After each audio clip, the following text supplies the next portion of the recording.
you to this playthrough of Reverse 1999. If you don't know what Reverse 1999 is, it is a turn-based tactical RPG with a gacha system developed by Bluepoch. On today's program, we're experiencing patch 1.6 event story, which is Reverse 1999's half anniversary patch. Right now I'm recording this introduction after my livestream on twitch.tv/happyhour_productions, so if you wanna come say hi and hang out there, you are more than welcome to do so. Anyway, I hope you enjoyed Reverse 1999 just as much as I do, and without further ado, let's get right into it. Are we really going in the right direction? This place is nothing but grass, grass and grass. The An unhappy man. Skill, you said, is just a deception. No one is begging you to stay here.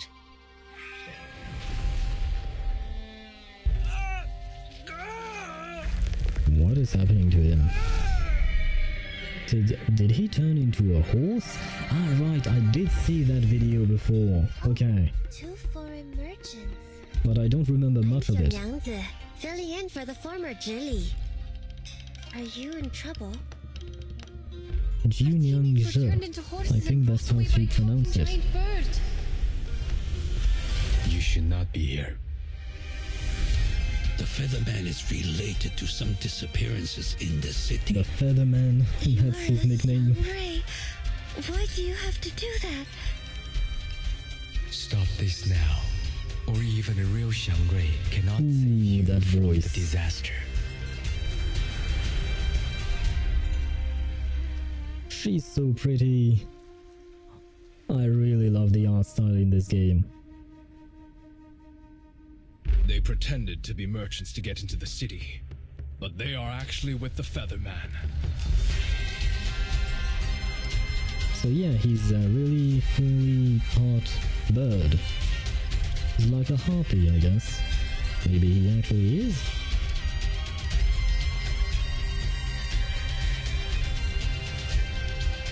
Oh no, she's crying.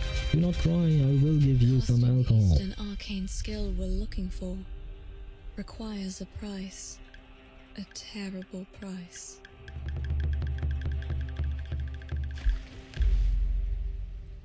Okay. The picture of the wanted is complete. Please have a look. Great! All thanks to that foreign lady. She must be good at... Oh wow, okay. I did not expect that drawing. And I did not expect them to actually write Featherman on the actual name for the wanted poster. I mean, come on. Can't you find another, better name for that? Notes on Shuori.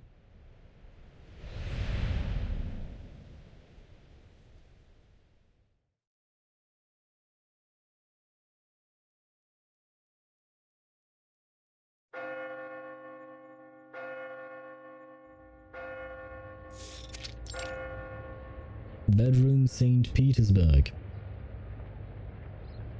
The smoke of the fatherland is sweet and pleasant to us, especially in the early morning when someone is about to travel from far from home.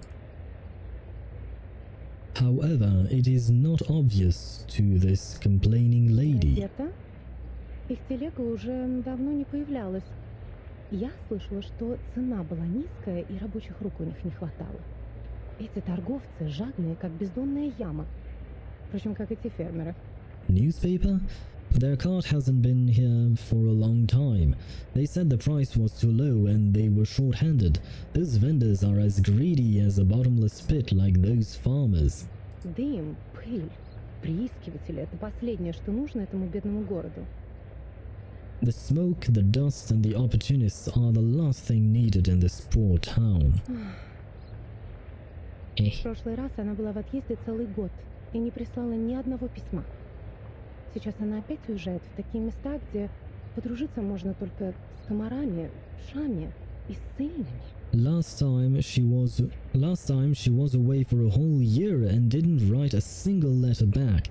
Now she's leaving again, to the places where she can only make friends with mosquitoes, lice and exiles. Святая Мария, не дай ей заболеть или вернуться домой ослепшей, как та женщина.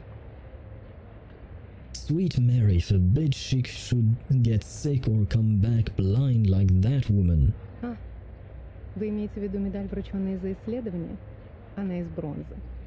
Кто знает, сколько рублей она стоит. Не говоря уже о тех балах, которые она упустила. Молодые кавалеры приходили и уходили, но у нее даже не было возможности с ними познакомиться. Oh, you mean the medal awarded by His Majesty? It's made of bronze. Who knows how many rubles it's worth? Not to mention the balls she had missed. Young cavaliers had come and gone, but she hadn't had the chance to meet any of them. Oh, balls. Okay. I did not think of balls as in dancing balls. Yeah, anyway. The Grumbles easily sneak into the room through the window with the floating dust. The one being complained about closes the door. She needs to pack carefully in a room free of noise and interruptions. For a long journey, everything is too essential to forget. Route confirmed. Clothes, maps, carriage ticket, reference letter, glass bottles, rock hammer. I love her accent, it reminds me of Lilia. And the knife in my pocket. Oh, I need to waterproof the papers. Waterproof the papers? How do you do that? Linen, it's, oh, here it is. The fabric left from the last strip has a broader width than remembered, perhaps because it is holding paper for only one user this time. It seems much more empty than it had been before. Yes, I did add a word. Using such a large fabric is a luxury for her. I could bring more new parchment this time. Wait, why is it already used? A written document is hidden between blank sheets of paper. The writing is inconsistent but neatly penned. It seems to have been deliberately forgotten and is now being rediscovered at this very moment. Fortunately, there are signatures in the margins, left as a discreet footnote on each page. Recorded by Yenisei, or Yenisei. It's a record I wrote from dictation. If you could say your own name, that would be very helpful to me. Although if you're on your own, then there is no point for you to call yourself with your own name. Judging from the handwriting, I must have done it in the wilds. The edge is ragged, so probably it's been stored for over a year since it dried. Over a year? Oh, it's the travel diary Madame Besmertz asked me to write down for her. Maybe I should call it travel notes? Either way, I think I had completed the arrangement and sent the original to her. There's no way I forgot such an important thing. So, what is it doing here? An excellent question. And it's missing a few days of records. October 10, October 16, October 17, October 17, cloudy. We sold the carriage and rented boats from the local farmers to sail along the River before it froze. In this way, we might be able to enter the city of Omsk without passing the North Gate. Guessing that is a better thing to do then? After all, the travelers from the Far East had said the city was heavily guarded like a fortress, and the guards would not overlook the slightest inconsistency between people's stories and their documents. We had to go through this trouble because we were in such a rush when we set off that we had little time To prepare the documents, they were far from authentic enough to convince the guards. Before we left, I gave several speeches to raise funds for the travel. The last speech was in a new park in the downstream area of the Om River.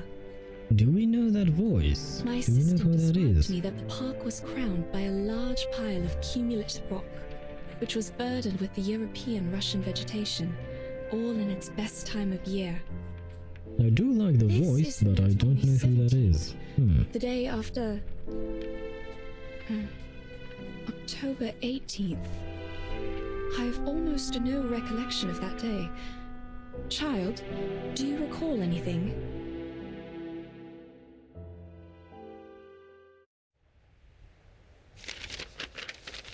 The girl is busy checking her records, but after a while she opens her mouth to respond. October 18. I do.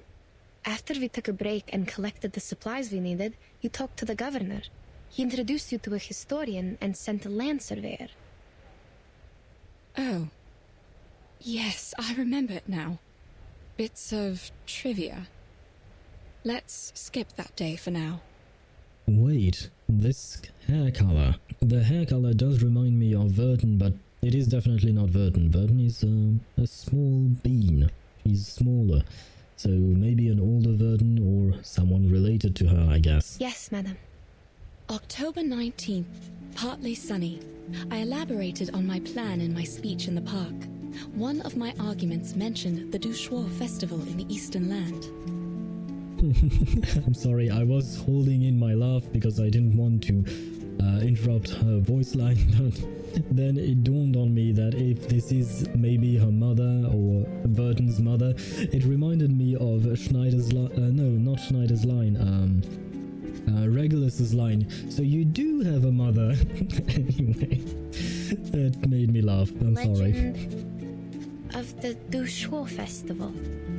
I was gratified to see that the audience was drawn to the relations between land worship and the historical geological features in Asia, and the investigation materials about a long-lost arcane skill. While the forms of land worship vary from one religion to another, the stories about an Eastern arcane skill known to the merchants as Ask and Acquire are almost identical. Ask and acquire. Interesting. In those stories, men and women with determined minds overcame the highest mountain and the deepest canyon to seek an answer. They patiently endured the suffering like the ascetics, pleading for the gods of Shirti's motherly mercy and hoping to be given what they asked.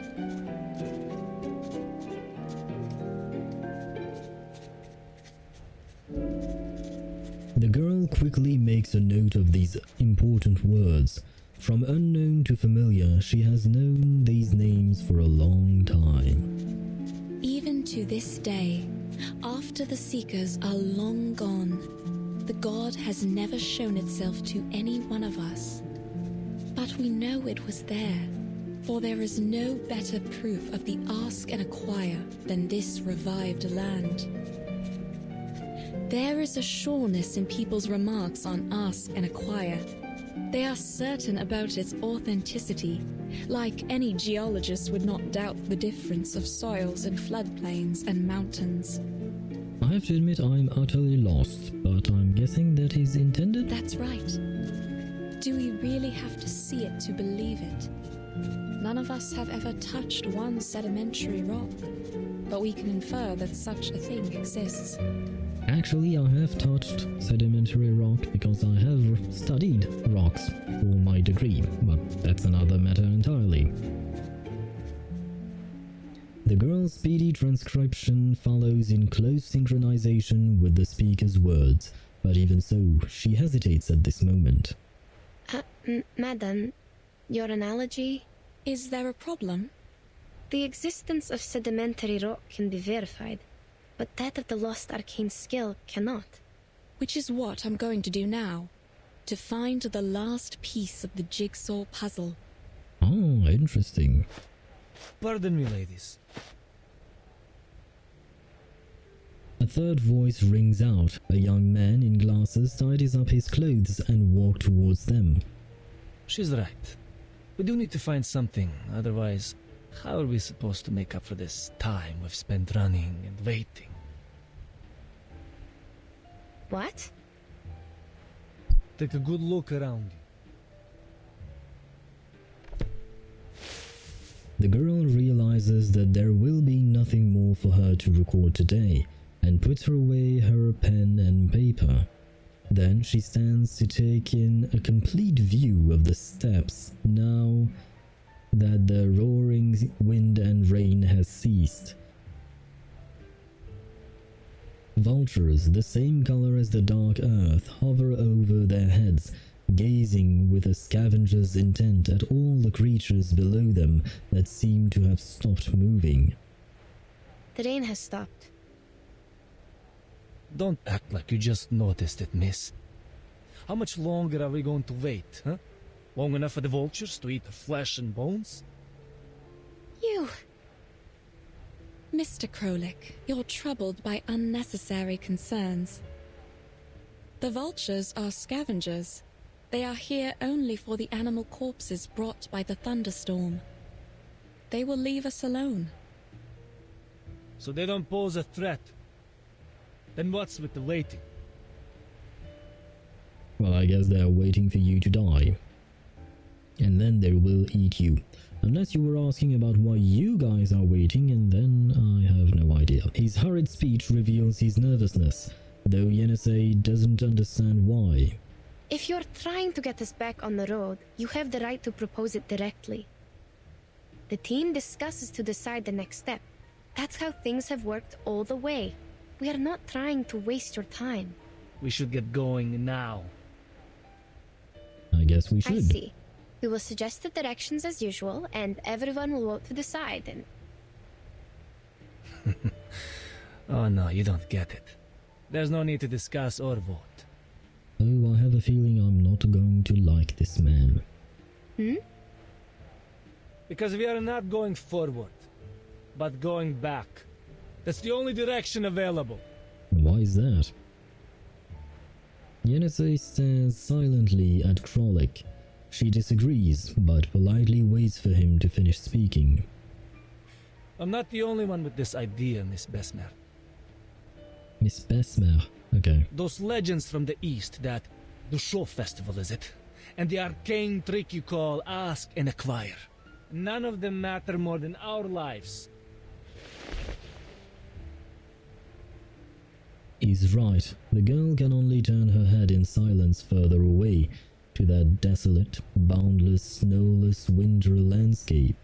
All that remained of the temperate land after its withered grass scattered with the wind.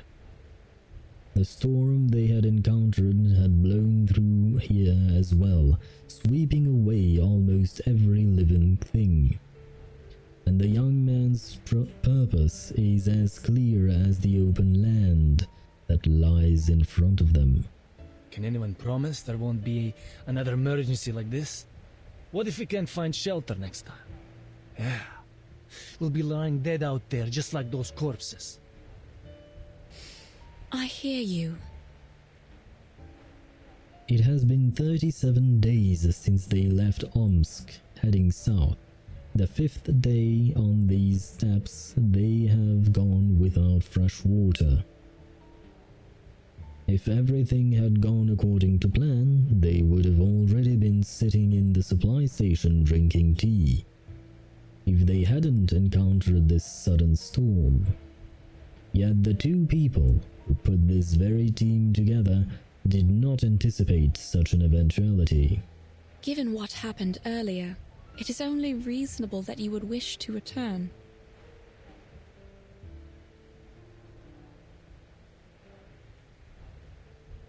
This marks a moment of disagreement when all the half-met measures sow the seeds of discord.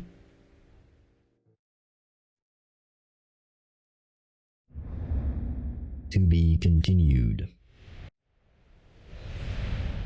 Hopefully we'll be able to use Jiu now. Even though it's a bit early. Maybe I should have built my Yenisei. Yenisei? I will have to find out how to actually pronounce her name. There is neither a single voice of opposition nor one of support from their fellow travelers. If Besmet could see their expressions, she might realize that this silent assent had actually been the sound of plotting minds.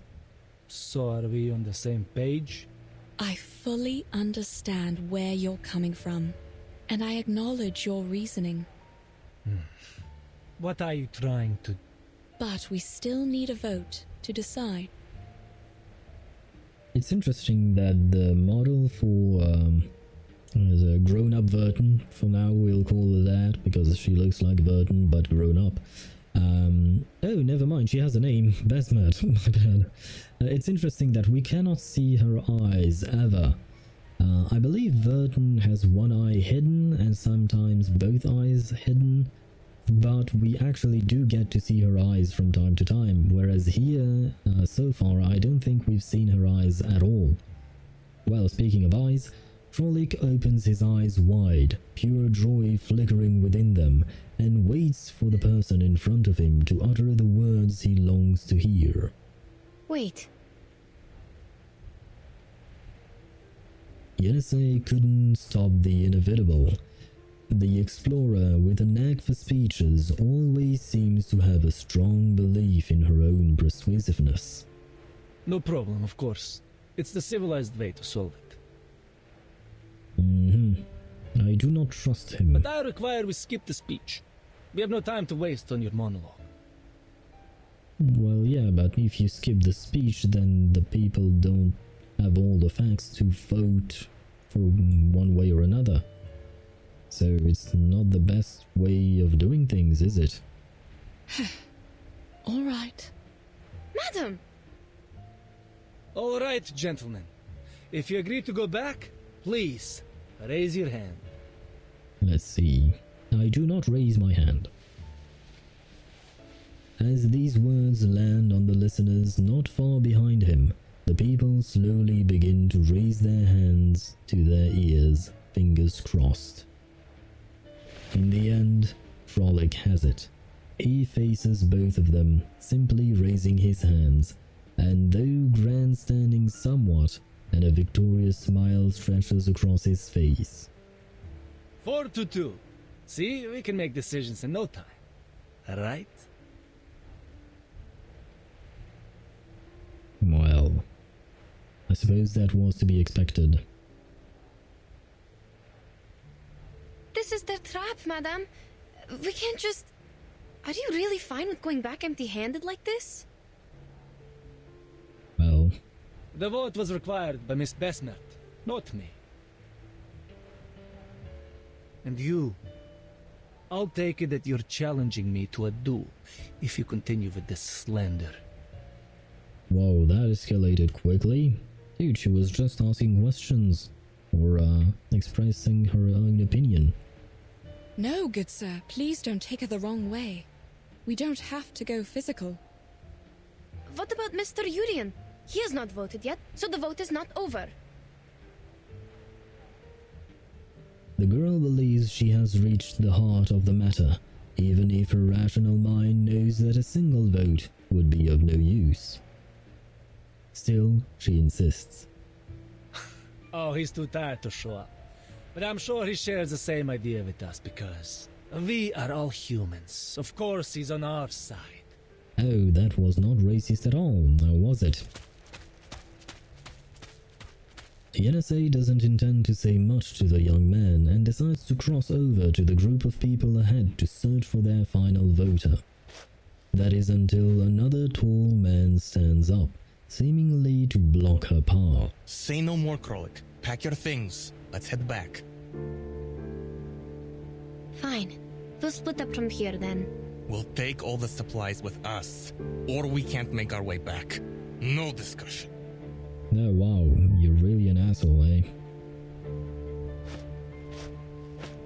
He looks even tougher than the communicators they sent, and after saying his piece, he brushes past Yenisei down through the narrow rock crevice and leads the way toward the supply box behind them. A moment ago, they were all there, recounting their previous journey together. Gentlemen, the team was put together in good faith. Perhaps we should negotiate, not... Yenisei's solution is to chase after him and plant herself between the man and Besmet. The compass doesn't work here. You need me to find the way back. Leave our supplies, and I'll show you the way. Oh, smart tactic. You have to do this the hard way. Ah. The man shakes his head, clearly unwilling to accept the proposal. In her shock, Yenisei instinctively protects the person behind her, realizing that confrontation seems inevitable. So we get to fight. Dental checkup.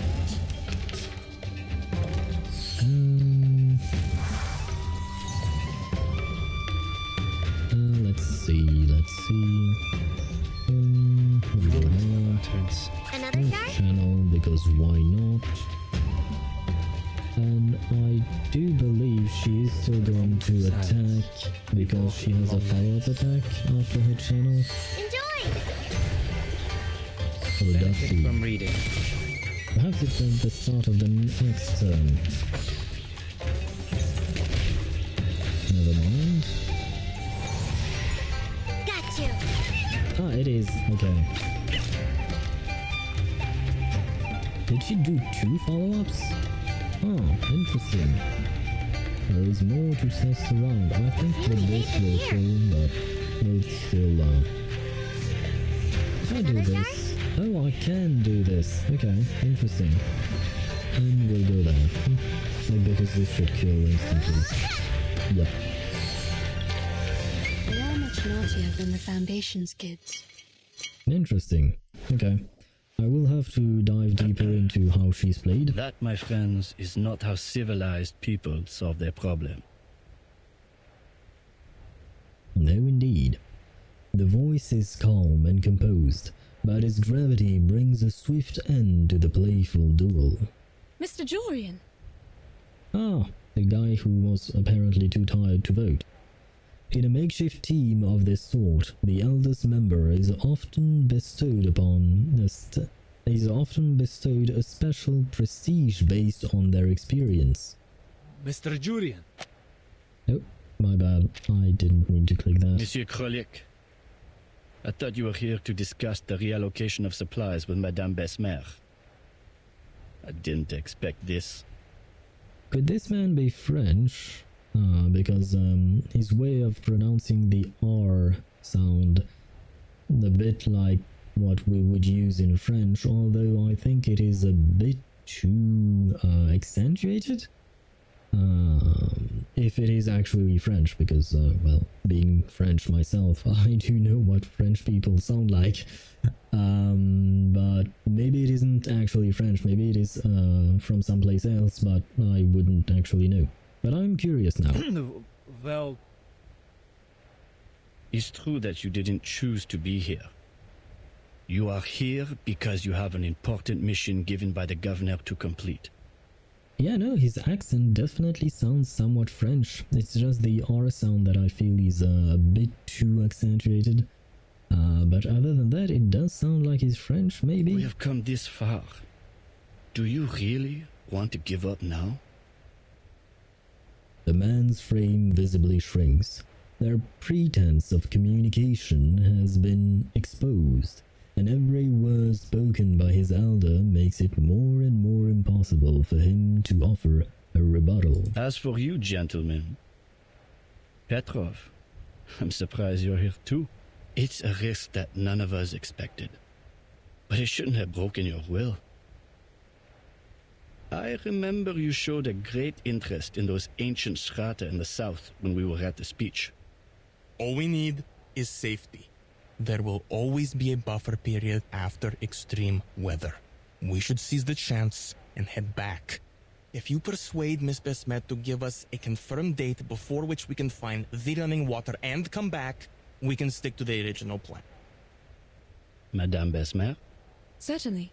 You see, these are all negotiable. How do you negotiate finding water? Wait, about the date. We can only decide after making an inventory. Upon hearing these words, the man takes out his pocket watch, shakes it twice, and shows Yenisei the current time. You have 30 minutes. That's enough. A brief consensus is reached, and the others scatter back to their former places, gathering supply boxes together and waiting for a response from the two in charge. Basmat cautiously touches the wooden boxes. The young girl comes to her side with a pen and paper, making a quiet record of things. For a moment, the only sound between them is of pen and paper. You know, Mr. Jorian is very interested in arcanum and arcanists. He is the keenest supporter of our journey besides the governor, even if his understanding of ask and acquire is significantly different from mine. Oops, my bad, I didn't mean to cut her off. The girl continues her rummaging and recording, while responding gently and deftly to Basmat's habitual broaching of this parallel topic. The legend of ask and acquire, as told by many merchants, always involves a certain price. The price takes different forms in the stories, but mostly it is a great danger. So you have a magic spell, basically an arcane skill, that, it can grant anything, any wish perhaps, maybe, I'm guessing, given the name, and given the fact that it has a huge price tag attached to it. Okay. I believe that refers to the highest mountain and deepest canyon in those stories. I reckon so. But Mr. Jorian, as a human historian studying the arcane skill, believes it's a form of exchange that arcanists make with nature. And you think he's wrong? At this stage, we can't verify anything, so all these assumptions will have to remain assumptions. However, as we are getting closer to that mysterious land, my craving for its knowledge is also becoming stronger. Between these words, Basmat walks around to another box and notices that the closer the instrument is placed to it, the more distinctly she can smell the alcohol. It is obvious that the alcohol prepared for boiling point measurements had been used as an emergency resource during the night when the temperature dropped drastically. We shouldn't ask too much from such a ragtag team. What do we know about the supplies? Put aside the water problem, the supplies can feed everyone for 8 days, maybe 12 if we economize. We can hold even longer if there are any preys or herders along the way. Are there any supply stations? Our supply stations are not on these plains. At least not on the map. How much drinking water and alcohol do we have left? Approximately...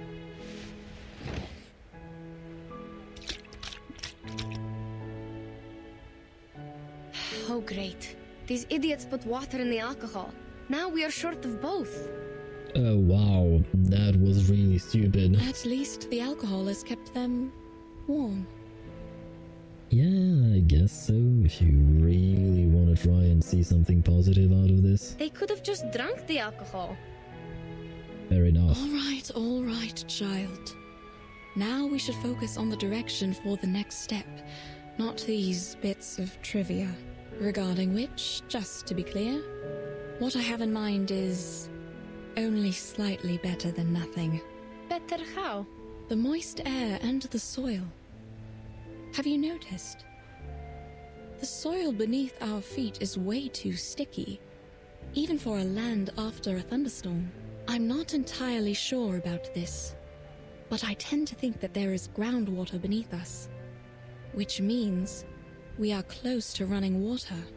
Oh, interesting. You're gonna finally be able to calm down these other less than nice people, we'll say. Alright.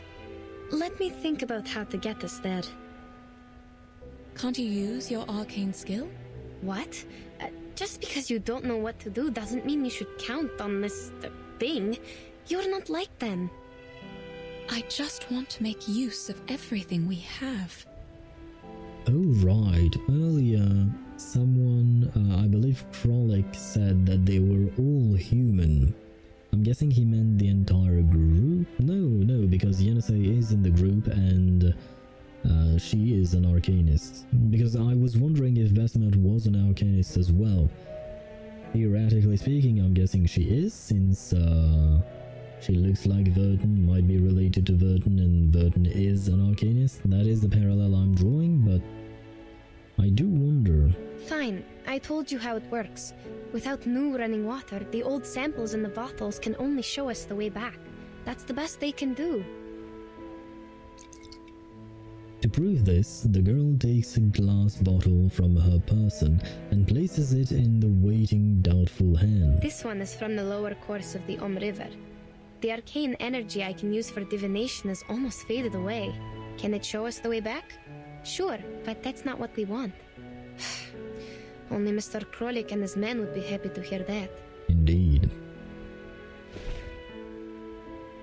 Upon hearing this, Basmat stands straight. Although she cannot see her eyes, her silent posture alone seems to affect an aura of rapid thought. Yenisei looks up at her and can almost hear the sound of gears spinning in her skull. To think on the bright side, we still have a chance to go home. But I didn't leave my homeland to go back there, madam. Yes, I know. I feel the same. I'm not suggesting we turn back immediately. It's just an option. To the best of my recollection, such moist soil is often found in the mountains and floodplains of the temperate zone, especially in the forest steppes covered with Chernozem. The landscape is very different from where we are now. What is Chernozem? I've never heard of that. Before we sheltered from the thunderstorm, you told me about a mountain in the southeast. It blocked the horizon from our sight, right? The girl's eyes widen upon hearing these words, the expression of a hopeful epiphany. Based on this, I would assume the thunderstorm was the result of a stronger convection coming from the other side of the mountain. Now, on the steppe, to form a cloud large enough to bring a thunderstorm would require a large amount of running water. And the source of the running water is probably on the other side of the mountain. Exactly. We can set off in that general direction. We might not find any water there. That's the worst result. In that case, we can still return here with the help of your arcane skill.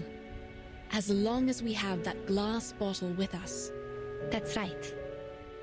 We tell them we need another 5 days. Okay, hopefully that will convince them.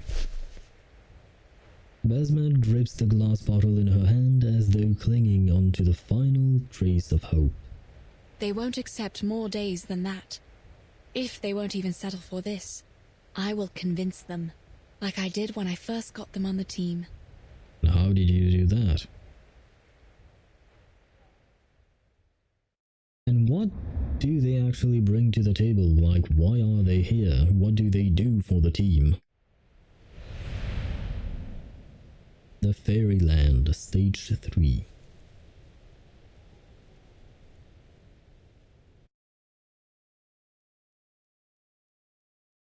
Basmat did indeed succeed. On one hand, as she clearly points out the direction of her thinking and provides reasons and arguments for her judgment, her human companions are easily convinced. On the other hand, all other concerns soon cease to be of significance. 2 days later.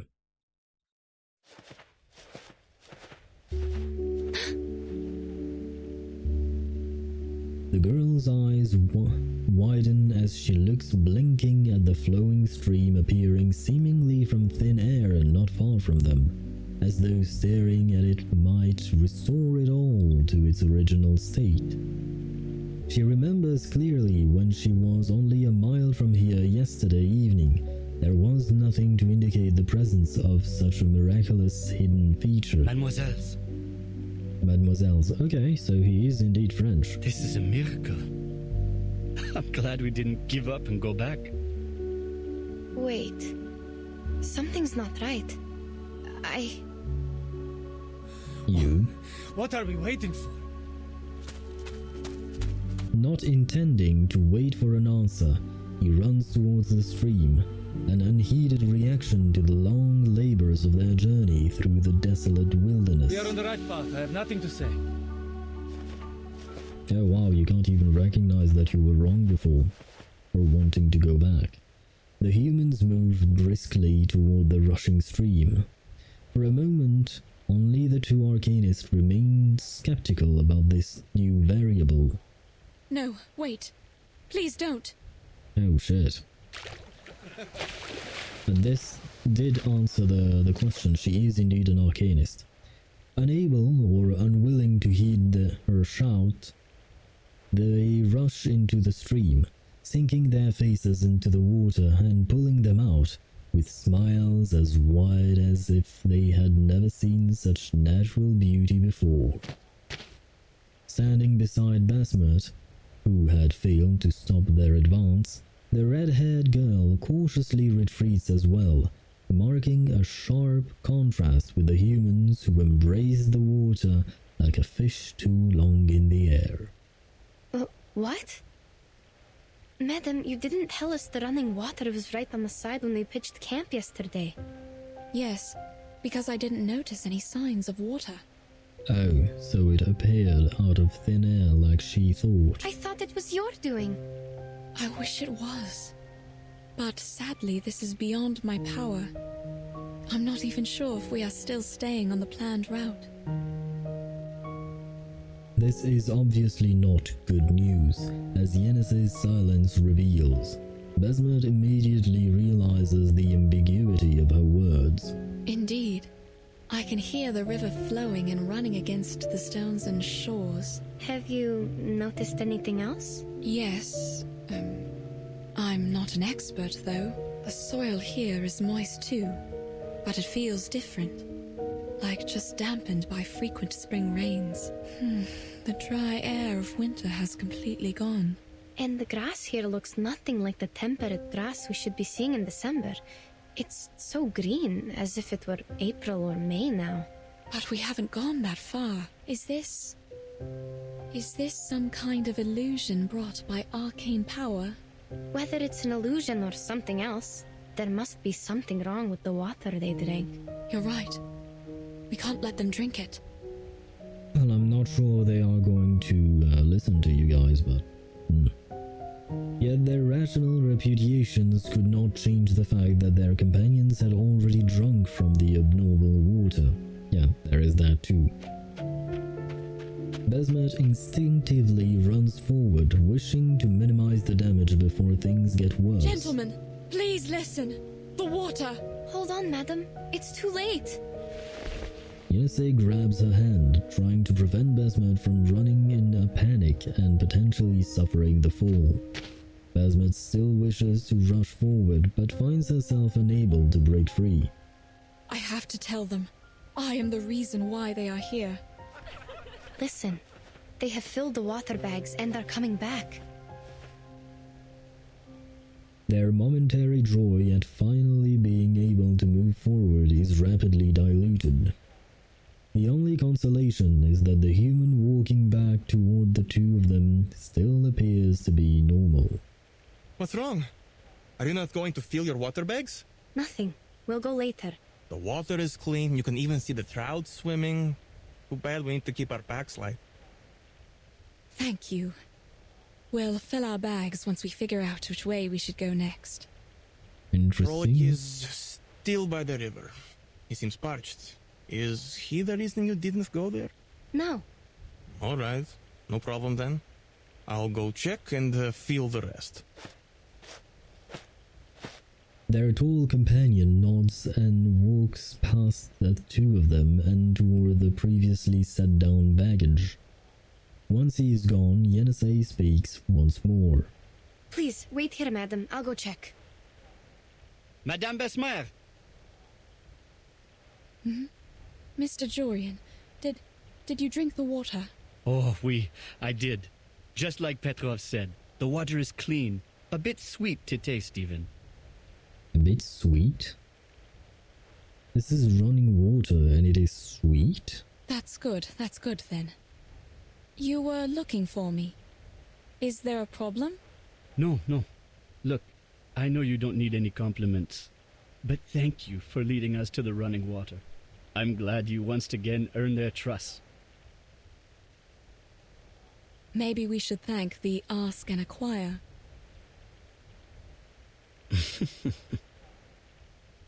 Now, it's time for us to set out again for the Eastern Arcane skill you mentioned. But before we do that, I remember you once mentioned your assistant during your speech, saying her arcane skill was related to water and could find directions in the wild. Yes, you remember it correctly. A glad smile of acknowledgement appears on the face of the middle-aged man, his enthusiasm compelling him to ask one question after another. Ah, that is so wonderful. Earlier you said that this was a safe gap, but at the time you did not explain in detail how it would work. Now, may I have the honor to witness it? How does she communicate with water? Will she be possessed? Or like those mystics in the palace? Sir, my arcane skill cannot predict what will happen precisely, and it is not cast through possession. Please do not overestimate what you don't understand and simply count on it. I know, child. I'm only curious and hoping to see it with my own eyes. No, sir. It is not an exhibit in the museum or a play in the theater. Oh. No, he's disappointed. The girl shakes her head and firmly refuses Jiren's request once again. But he does not care. He has received more of an answer than he expected, and as he leaves, he smiles and straightens his collar again, bidding goodbye to both of them respectively. They look all right. For now, yes. I feel uneasy about it. I have to go there. There's little you can do even if you go there, given the condition of your eyes. I will go check them, one by one. Given the conditions of your eyes. So there is indeed a reason why we are not actually seeing her eyes. Wait. Mr. Jorian just asked about your arcane power. Maybe now is a good time. What? When you look for the direction with your arcane skill, check if the water is real. What if it's not? In that case, child, we have no choice but to divine our way back, with the water in your bottle. Basma's worried and helpless words echo in Yenisei's ears. Fine, I'll do it. I will find the direction through divination, verify if the water is running, and check if anything's wrong.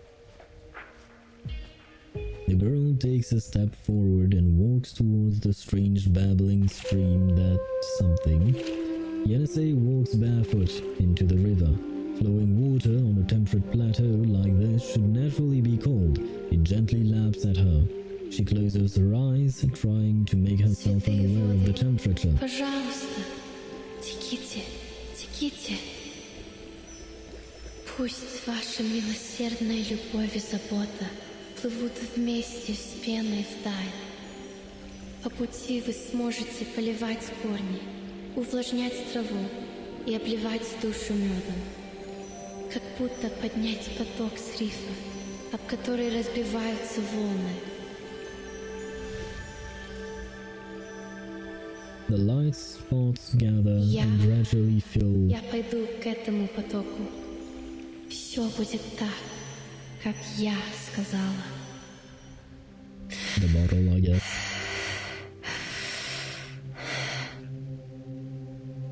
For the record, I did not skip these lines too early. The game actually switched lines automatically, and I did not have time to read everything properly. Southeast. Or rather, what was written. The empty glass bottle falls from her loosened grip.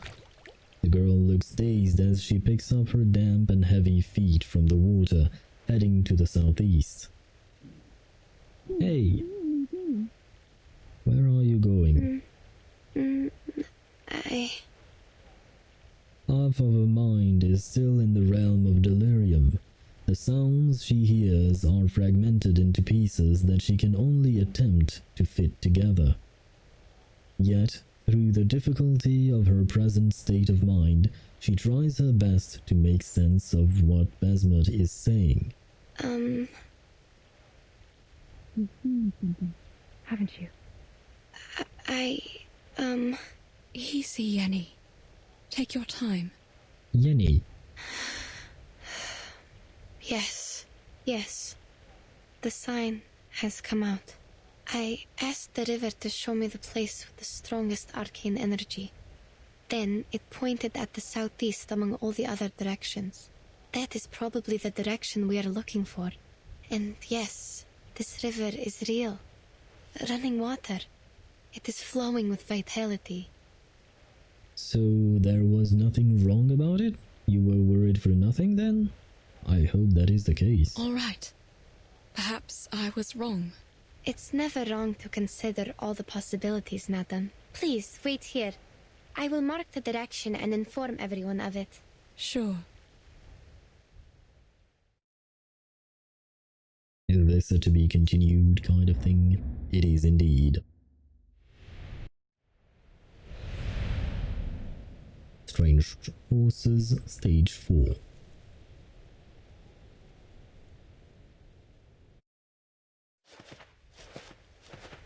The spring scenery of the steppes stretches out to the edge of the horizon.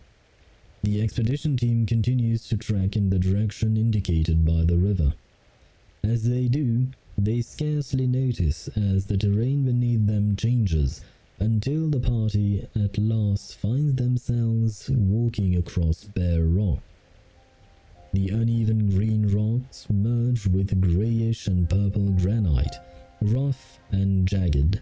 In spots, tumbleweed and sand-rice plants pierce through the jagged stone, billowing and cascading and then plummeting down the cliff.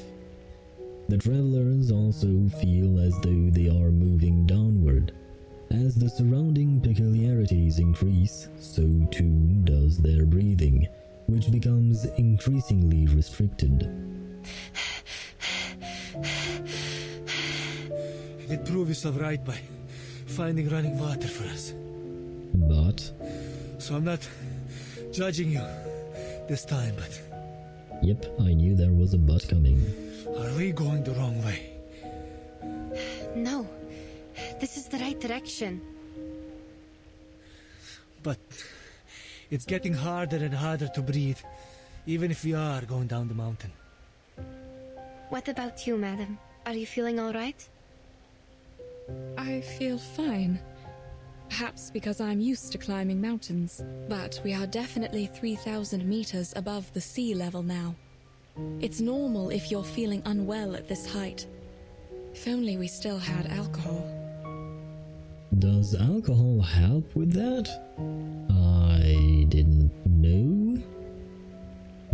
It's normal for the oxygen levels to drop the higher you go, and therefore you will feel unwell, short of breath, and there are other symptoms, but how does alcohol help with that, is what I wonder.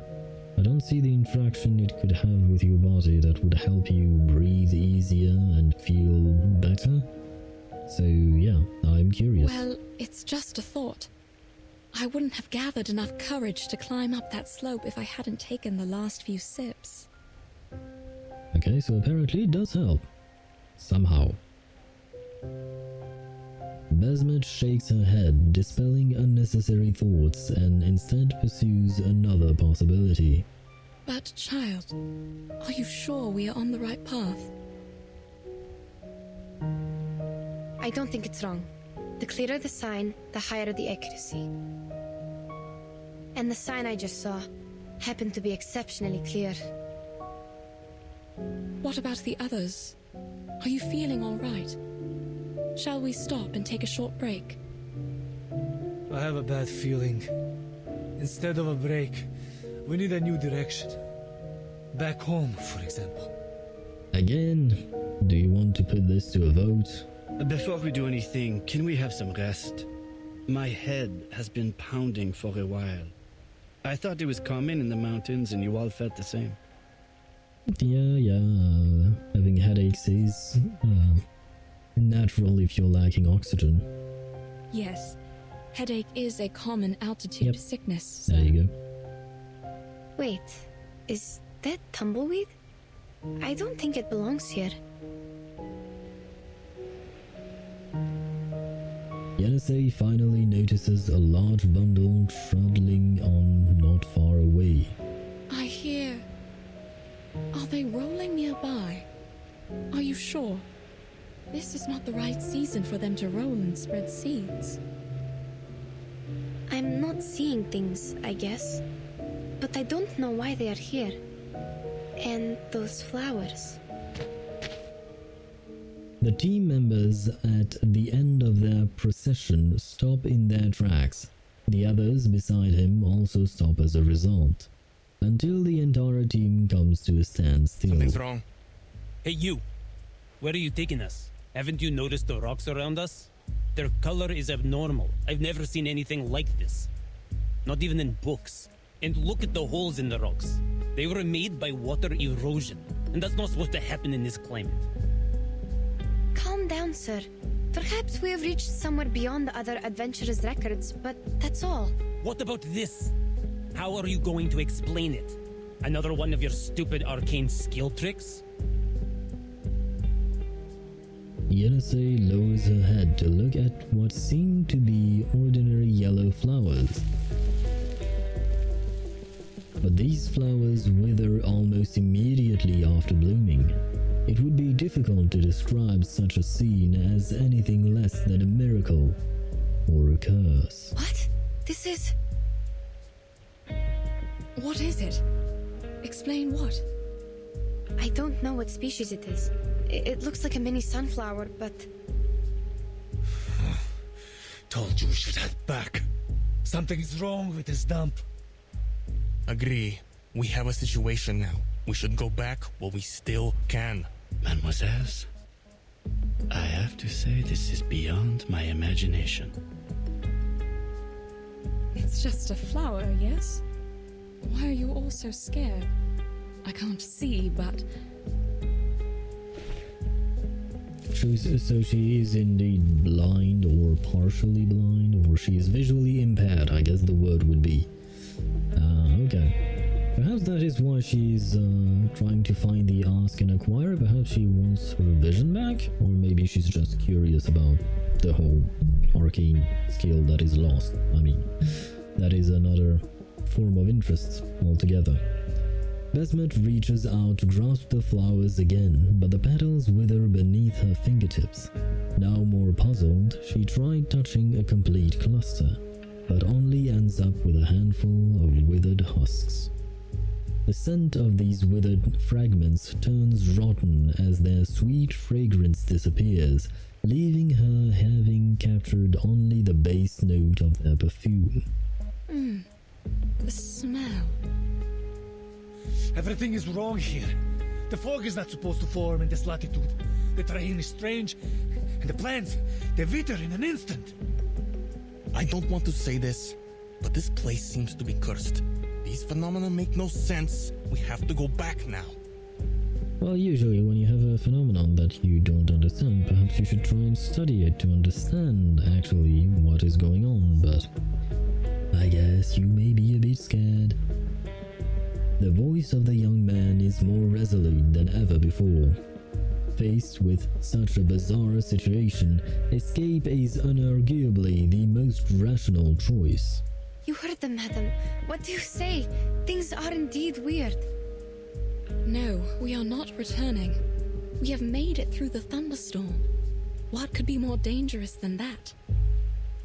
Well, technically speaking, you don't actually know why the flowers are withering. My bad.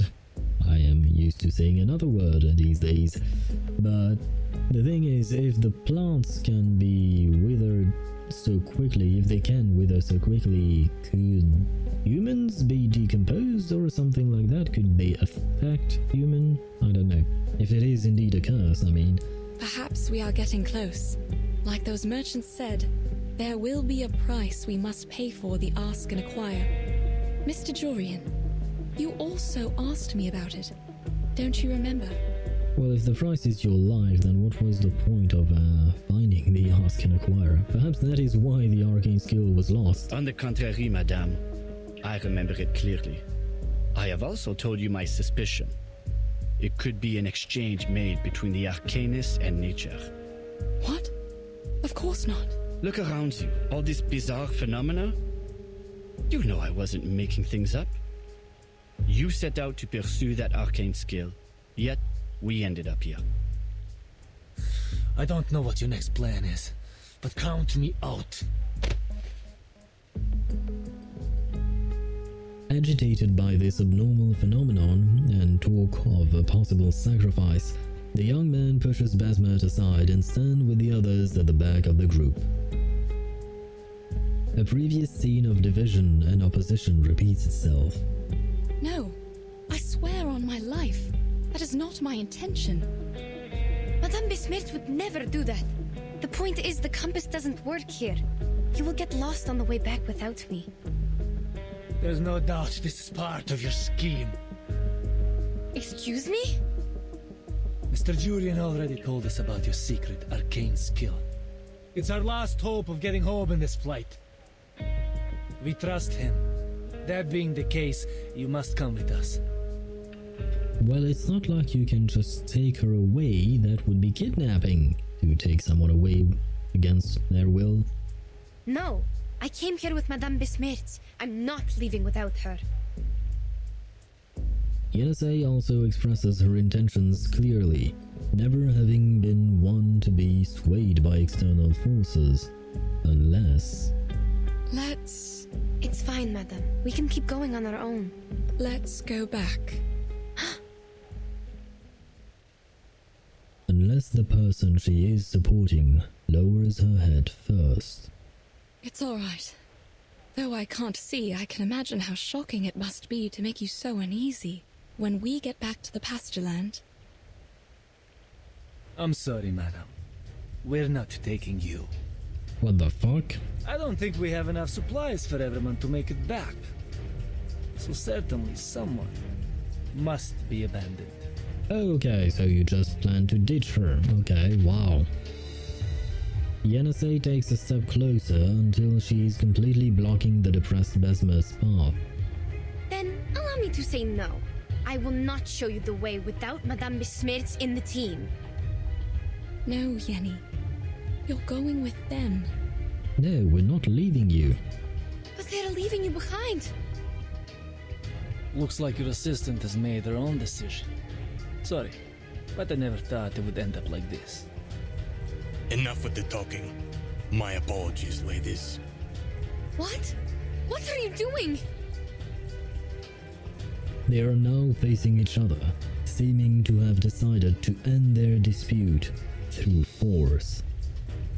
They are acutely aware that sacrificing one may save the many. It is a simple matter of arithmetic. Well, not on my watch. I'll absolutely demolish you guys. Should I start running? And to do that... let's start with some channeling. Do we buff first? Oh, why not? Of silence. Channel and debuff. Of utterance. Although I guess Till the since torch is I'm lit. probably way over leveled, this won't matter. Yeah, they're probably going to die really quickly.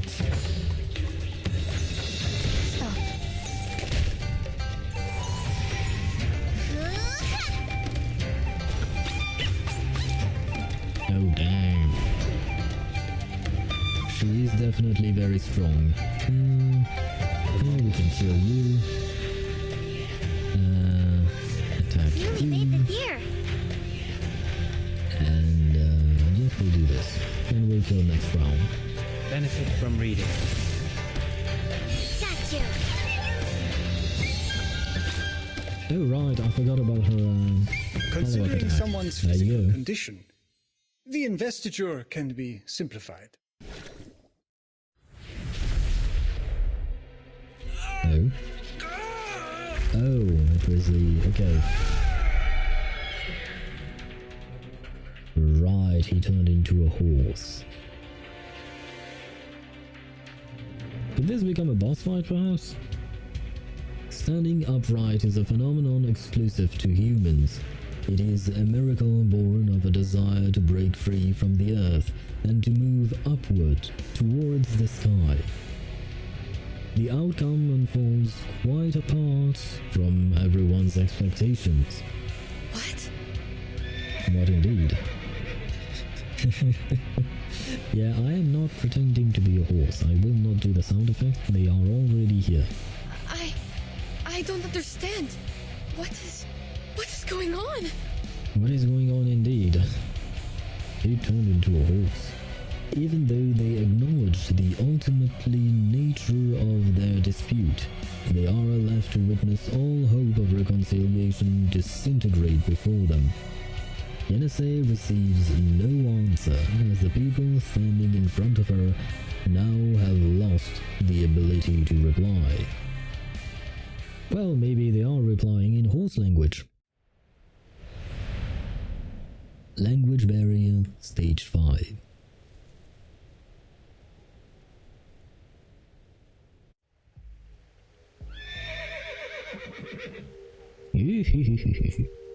No way. Turning around, she finds that their companion has transformed in an instant from a human on 2 feet to a strange hoofed animal on all 4s. As the only person to have witnessed the entire process in detail, with every aspect too difficult to comprehend, she can only turn her puzzled gaze toward her elder. But Besmet is also in the dark. What's this noise? Mr. Krollick? Yep. The only answer she receives is the impatient stirring of the odd-toed ungulate as it tramples the grass. Jurian. Oh, he's a horse too, yeah. Okay. Strange. I heard animals. Well... Yenisei, I can't see. I need your help. Well, this is going to be hard to explain. Oh dear. Give me a minute.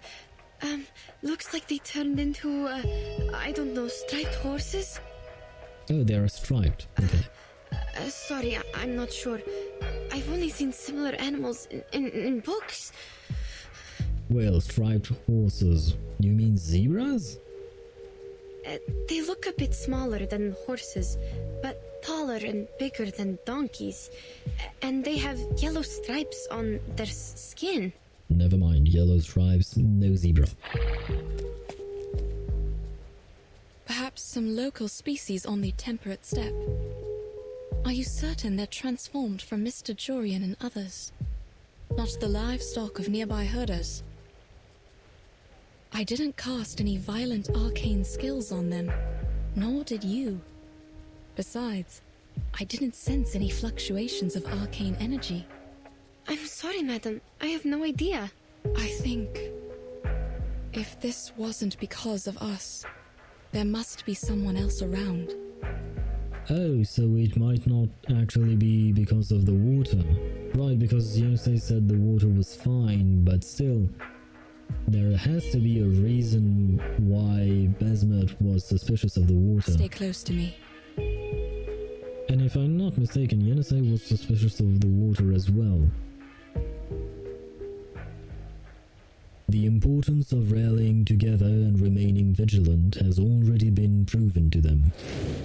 The sound of raptor wings rapidly slicing through the air rushes towards the 2 travelers and their horses. It's here. Watch out. What is it? Some bird of prey. It's fast, judging from the flapping sound of its wings. We must go up front to protect Mr. Jurian and the others. We might be its target. Oh, yes, the flint. Take out the flint. Kindle the sandrice to drive it away. No, wait! I don't think that's a bird of prey. But the human with wings! Oh. And it's not coming any closer? The girl hesitates upon hearing the sound of music. The music had been playing for only a short while. When those huge wings stirred the air into a violent storm, it was totally drowned out. It wasn't until it gave up on advancing that the slow flapping of wings was covered up by the music. But the tune of the music is unknown to all present. The music starts from the bird and spreads around like a torrential rain, enveloping the restless brown animals on the ground below. The horses look up in search of the source of this melody, as do the two other listeners. It is a simple and repetitive melody, but more than enough to consume Besmert's full attention.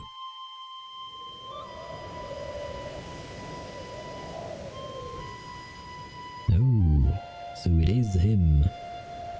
I have to admit I do not remember his name from the trailer. I believe they did say it.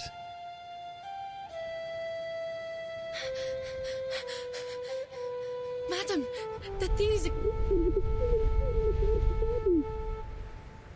Oh, can't we hear what she says? The fierce step winds carry off her cries. Oh, What? that is why. What did you say? I can't hear! I said that thing looks like a human with wings! A human? You mean it has the face of a human? Is the music also coming from it? Yes! The music playing winged creature with a human's face. Sounds familiar, don't you think? It does? An angel?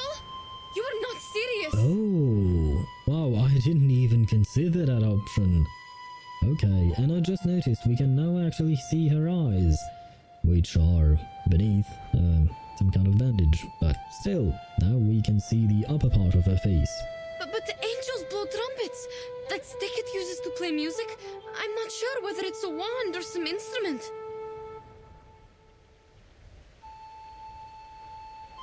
The girl's voice cannot conceal her doubt. She grabs Besmert, wishing to step back, but remembers not to stray too far from the horses. This conflict between her instinct and reason is revealed in her fragmented words. She tries to understand the current situation, but finds it strangely difficult. Madam, we... Calm down, child. Look closer and tell me. What does it look like? What about its wand? It has a human's head, dressed in grey, with black wings instead of arms. Looks like a huge bird of prey.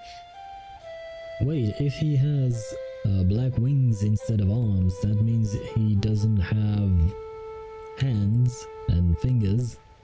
So how is he playing an instrument that sounds more or less like a flute?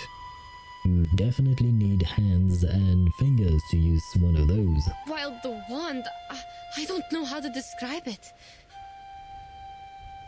The girl hurriedly lifts her head again to confirm and add a supplementary defense to that which she still cannot clearly express. But that thing is not even holding it. It's making the sound in mid-air. Oh, there you go. My concern was addressed. Sounds like a harpy. If there wasn't a wand. Ah, there you go. I did predict? No. I did talk about harpies before. But it doesn't quite fit the descriptions in the book. Neither the color of its feathers nor the environment does. As they are trying to figure out what is going on, the horses, effecting a brisk piaffe, look up to the source of the sound. After a brief moment, the harpy turns around, flapping its wings and slowly flying away, with the horses following closely behind, as if compelled. Oh, they are probably compelled by the music. Huh. Mr. Julian, they are leaving after that thing! Stay calm, Yenisei. They must be under its control. But I'm not sure if a harpy can manipulate its subjects from a distance. Desmond strains to extract something useful from her mind, hoping to find anything that might explain the absurdities before her. In the end, she gains nothing, and the doubt strikes at her head again like a well-placed hammer. All right. Let's hope that... Hope that Harpy doesn't eat horses? Madam, we can't just stand here and hope. Well, if it does have somewhat the body of a human, a horse is a lot of meat. It is a lot to eat, so I don't think they would eat it. I mean, unless they can find a way to preserve the meat, but then again, it would be bad to eat horse that was actually human before. Nonsense. Hope that this is just a mind-controlling arcane skill, and they're just affected by it. That's right. We must follow that creature and break the spell on them. Now you need to... I have a feeling the harpy will not be happy with us. Besmed grabs Yenisei while her other hand points firmly upstream toward the herd of horses. Yenisei takes only a moment to understand her intentions and calms down. Alright, I see what you mean. I'll go first. Please listen carefully to my footsteps and find us as soon as possible. Okay, so Yenisei is going after the bird dude, I think, and Besmet is slowly catching up afterwards. Unfortunately... Oh. They quickly realize the creature doesn't need to look back to know what is going on behind it. It merely raises its talons to deftly parry Yenisei's attacks. That is to say, they realize soon enough that its power is far beyond what the two of them had imagined. Hold there! What on earth do you want? Answer me!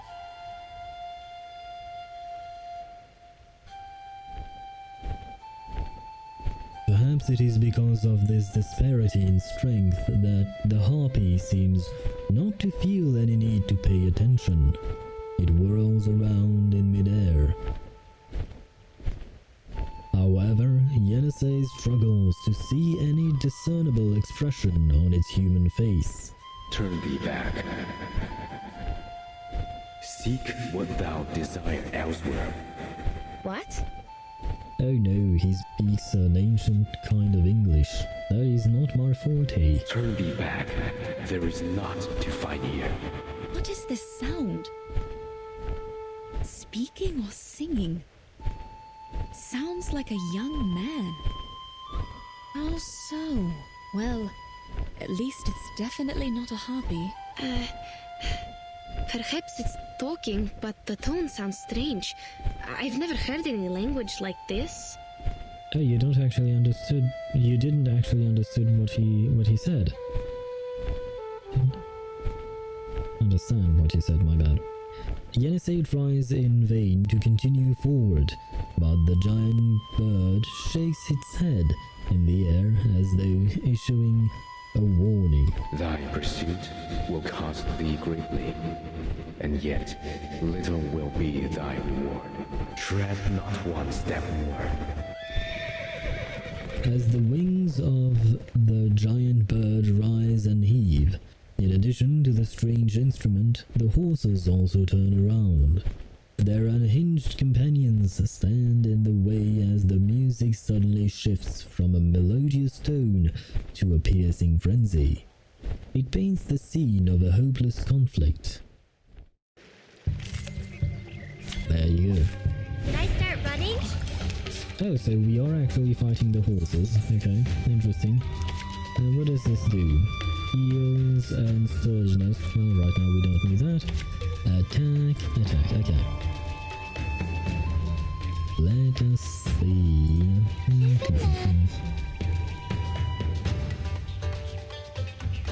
It could be found. Another jar? This should be good. Oh wow. Are you a rational numbers?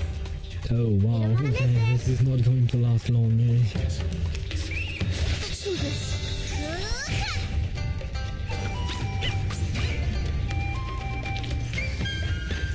remember it's called... Ah, Lending a shoot. hand. The striped horses are driven by the giant bird, turning their heads to block her path. Yenisei can only lift her hands against the encirclement and continue launching her attacks upward. The striped horse seems angry. Gentlemen, get out of the way! Out!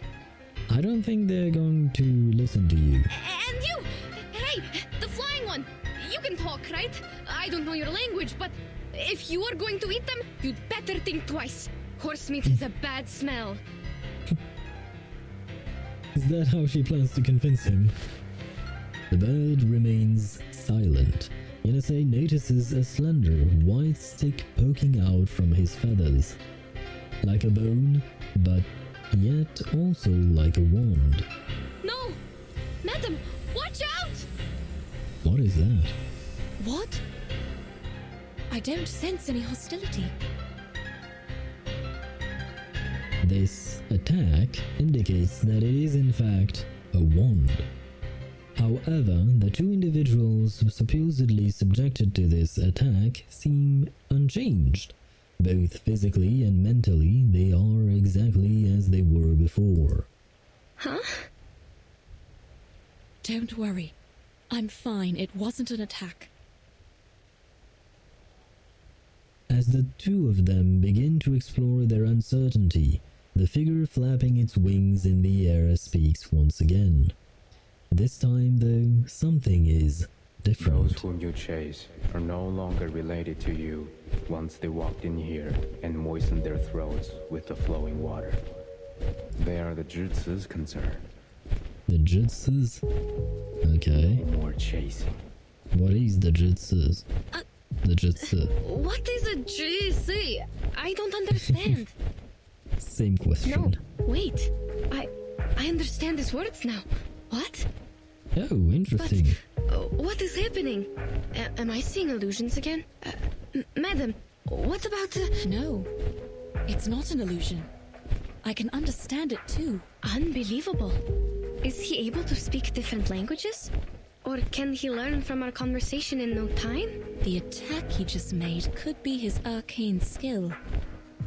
Oh, that was a way for him to actually talk to them. I can sense the That was cool. fluctuation of his arcane energy. It's wondrous power that allows people to communicate. Speculation is unhelpful to your situation. Go back to where you came from. This time, its meaning is clear, but neither these words of advice nor its tone of refusal can shake their resolve. Turning back had never been a consideration before, so of course, they wouldn't consider it now. No. First, you must turn them back. Second, to go back or not is our decision to make, not yours. That was not my doing. No, he didn't do this. Okay. Yenisei attempts to understand the true meaning hidden in the giant bird's words. Her mind spins rapidly and countless questions clamber up, desperate to leap from her tongue. You stopped here and cast that arcane skill for us to talk, which means you think communication is a available choice between us. You just mentioned the flowing water. Do you mean the river we passed by? And you say these striped horses are Jesus' concern. I need to know where that place is because they are my teammates. Besides, who on earth are you? Well, he's not on Earth. He's in the air. The air that is on Earth, but still. What you ask, I have no answer. Do you not know who you are? Then what do you know? The 4 books and 5 classics, geomancy and feng shui, Changwei divination. That is very specific. What are you talking about? The answers to many questions, naturally. The doubt in his tone seems to come straight from the bottom of his heart. Yenisei, listen to me. We might be asking the wrong questions. But we need to collect more information or buy more time. Whatever we are going to do, we can't just let him go. He will take Mr. Yurian and the team away from us. But clearly he is reluctant to answer these questions. Perhaps he'd be willing to exchange them for our supplies. He is trying to take them away. Perhaps because they are carrying the supplies he needs.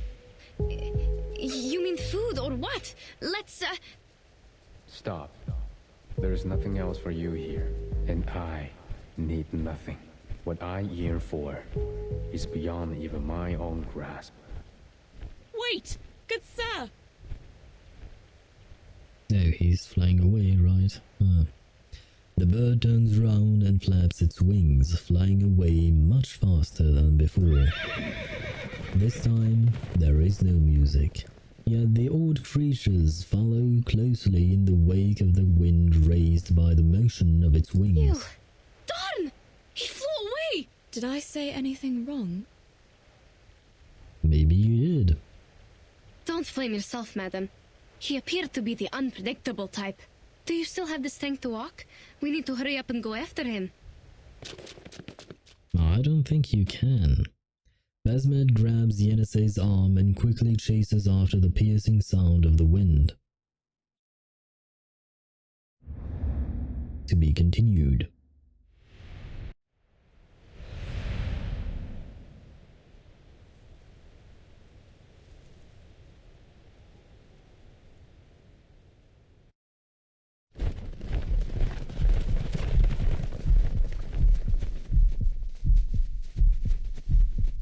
Oh wow, okay. The burdenless horses gallop wildly as the giant bird flies further and further away. I think. It was kind of hard to read. Madam! When the game okay. Their stamina slips away faster than it did before. Their actions became increasingly labored and their steps slow to a puddling halt. Okay. Now that I'm trying to read it faster, the game actually allows me to read. Are we going upstream? If we are, he must be taking his prey back to his nest. Is there a forest there?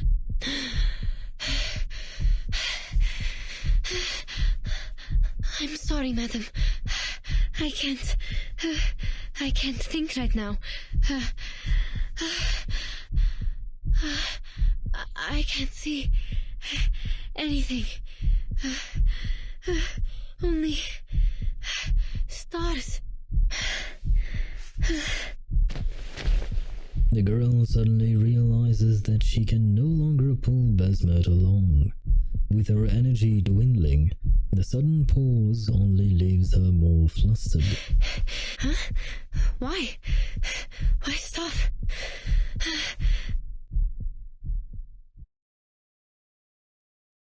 I hear horses right in front of us. And people. And not just people. What?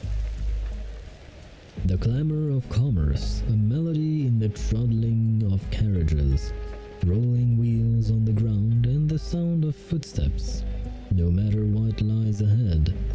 No, it's not a forest. There are walls and people. I don't understand. Wait. Did the city just appear out of thin air in front of them? Hard city walls made of earth and stone and a soaring gate tower, the likes of which they have never seen before, encompass the bustling town and the vivid figures within. The gate is open wide. Pedestrians pass under it as guards wearing silver armor stand at the entrance to the city. Is it a supply station? No.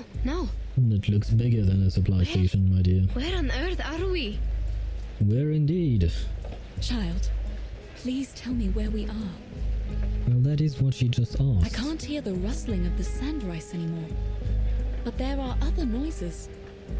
I'm thinking, is this a settlement? It certainly sounds that way, or looks that way to me. Sounds to you. The girl shakes her head, failing to answer Basmet's question. Having never seen such a place before, she is naturally apprehensive of all that stands before her. No, at least it doesn't look like one. Not like any towns or villages we've seen.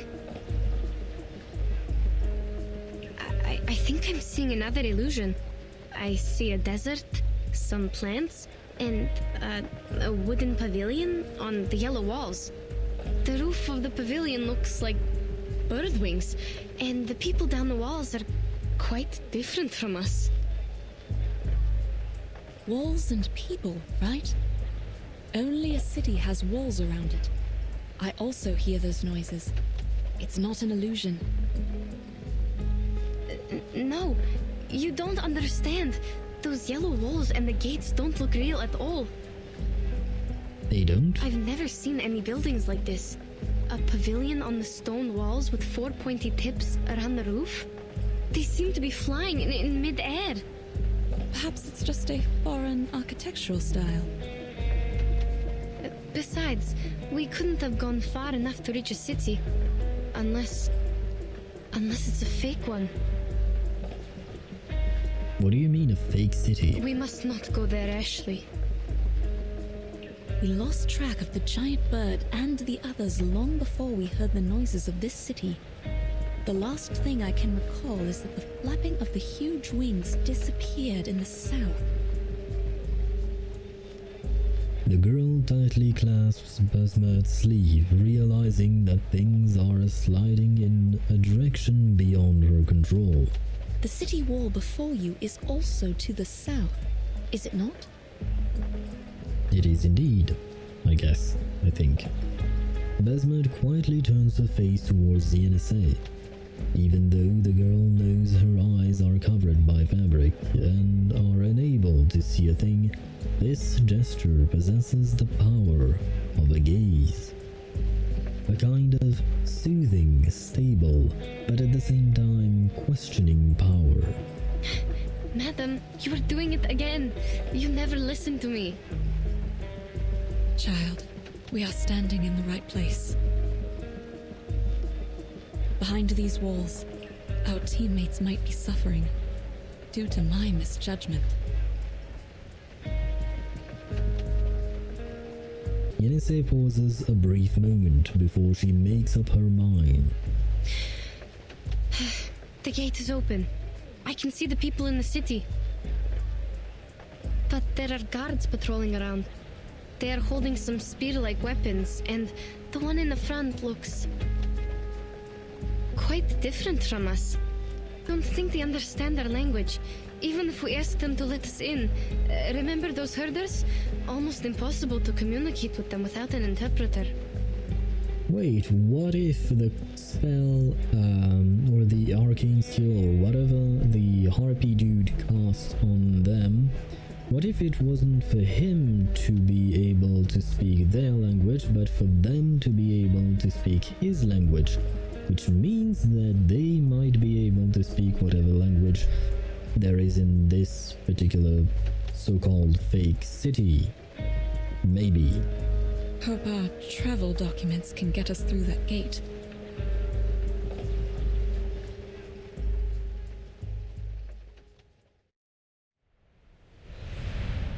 Stage 7.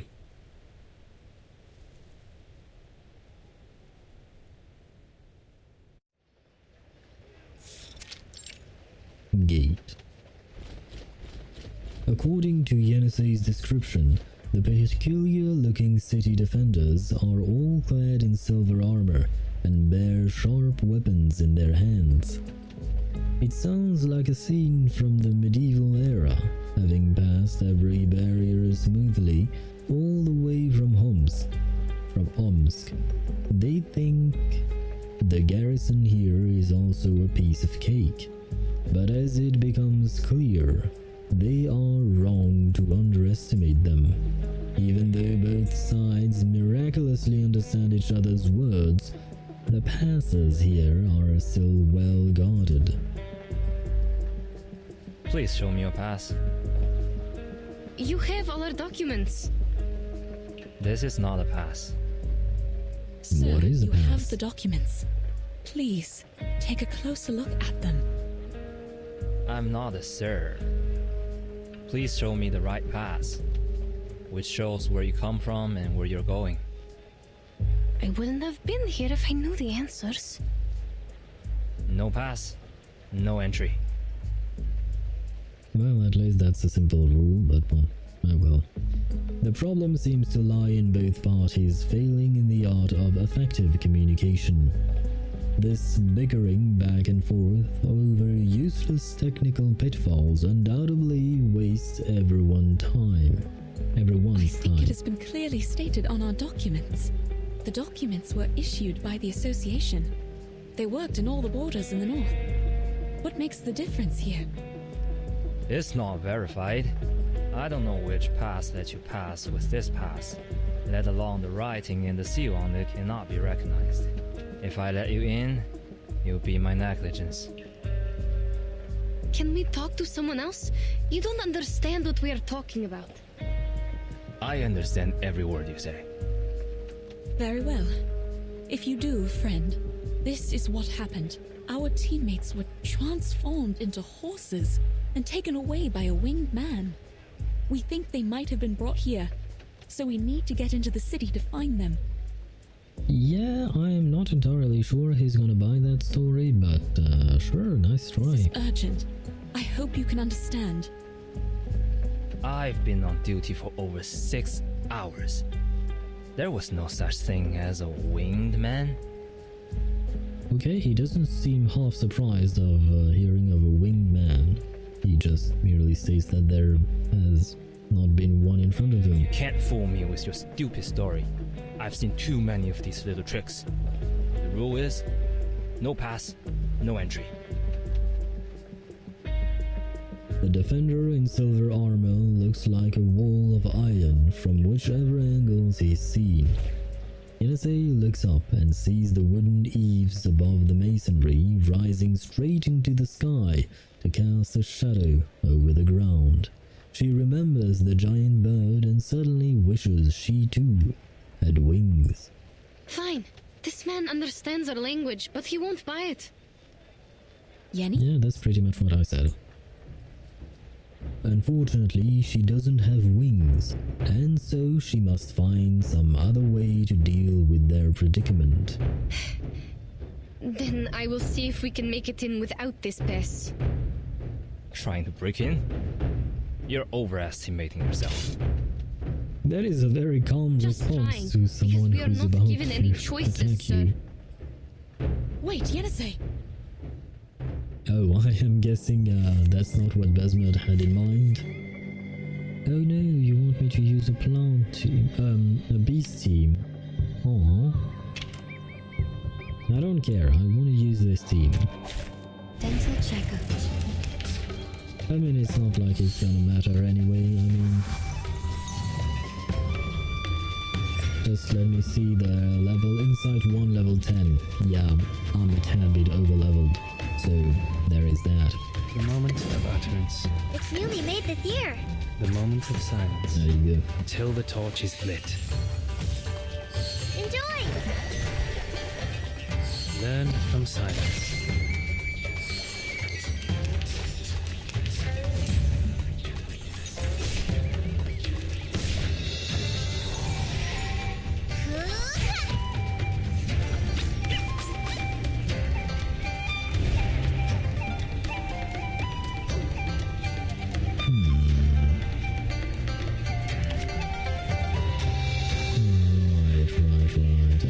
Another jar?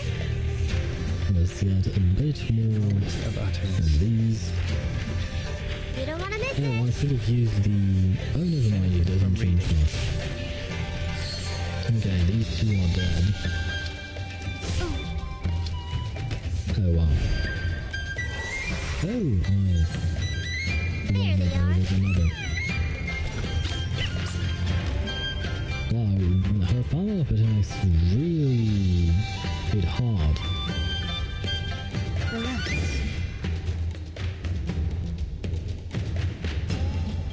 Oh well. Silence. Hey, you know what? I want to see if she can actually one-shot the thing. Oh wow. I did not expect Tooth Fairy to almost one-shot I it. remember it's called lending a hand. Hand. Okay. Thank you for lending us a hand.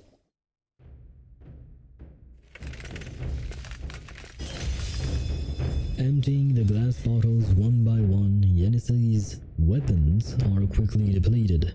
Across from them, the dry iron wall, the poor guard, has become a wet iron wall.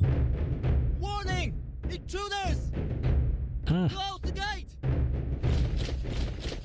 Probably should have expected that.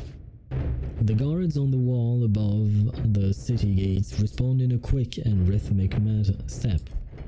Below those within the city gates scuff the sand as the gate's heavy cables are twisted in reply, held tightly in expectant hands awaiting their next command. They are closing the gate. This is bad. We have to get in. Or how are we going to get them back? We can't just leave them here. Neither can I just turn away from the clues to the Dushwar festival and the mysterious Eastern arcane power. Sir, I beg of you. Besmet rushes forward, attempting to pull back the guards and city gates with all her might. And I just noticed that I'll check it just to see whether or not I made any mistake, but oh, never mind. She did mention her friends because I was focused on the second part of her sentence where she actually mentioned the Dushwo festival and the mysterious arcane, Eastern arcane power. But I was like, did she not know? Does she not care about her friends? But she actually does. Although I wouldn't call them friends. They should be called traveling companion, I guess. But her lack of sight impedes her, unable to detect the hidden dangers on the uneven packed sand road. A loose stone is enough to trip her, and despite the demands of the moment, it takes her time to get back up. Don't get any closer. Madam, are you alright? This is the most chill, calm, and relaxed dude I've ever seen. As a guard, I mean. She anxiously helps Besmet to her feet, with her other hand tightly gripping an empty glass bottle. They've had countless unpredictable mishaps along the way, enough to write an adventure story if you would believe, and experienced more than enough to exhaust the will of any explorer. Perhaps simply allowing the city gates to close is a safer and more appropriate approach. Maybe we should just give up, madam. I'm even thinking if all these things we've been through are just illusions. The unusual terrains, the teammates turned into striped horses, and now this nonsense. I won't let you go in there and risk your life. Besmet cannot see her companion's expression, but she can hear the hesitation in her voice. It proves enough to add to her struggle to get up again. No. On the contrary, child, the unknown people, the uncharted city. We are very close to what we've been chasing, and we were born to run after these exciting and amazing things. You're also looking for an answer from Ask and Acquire, right?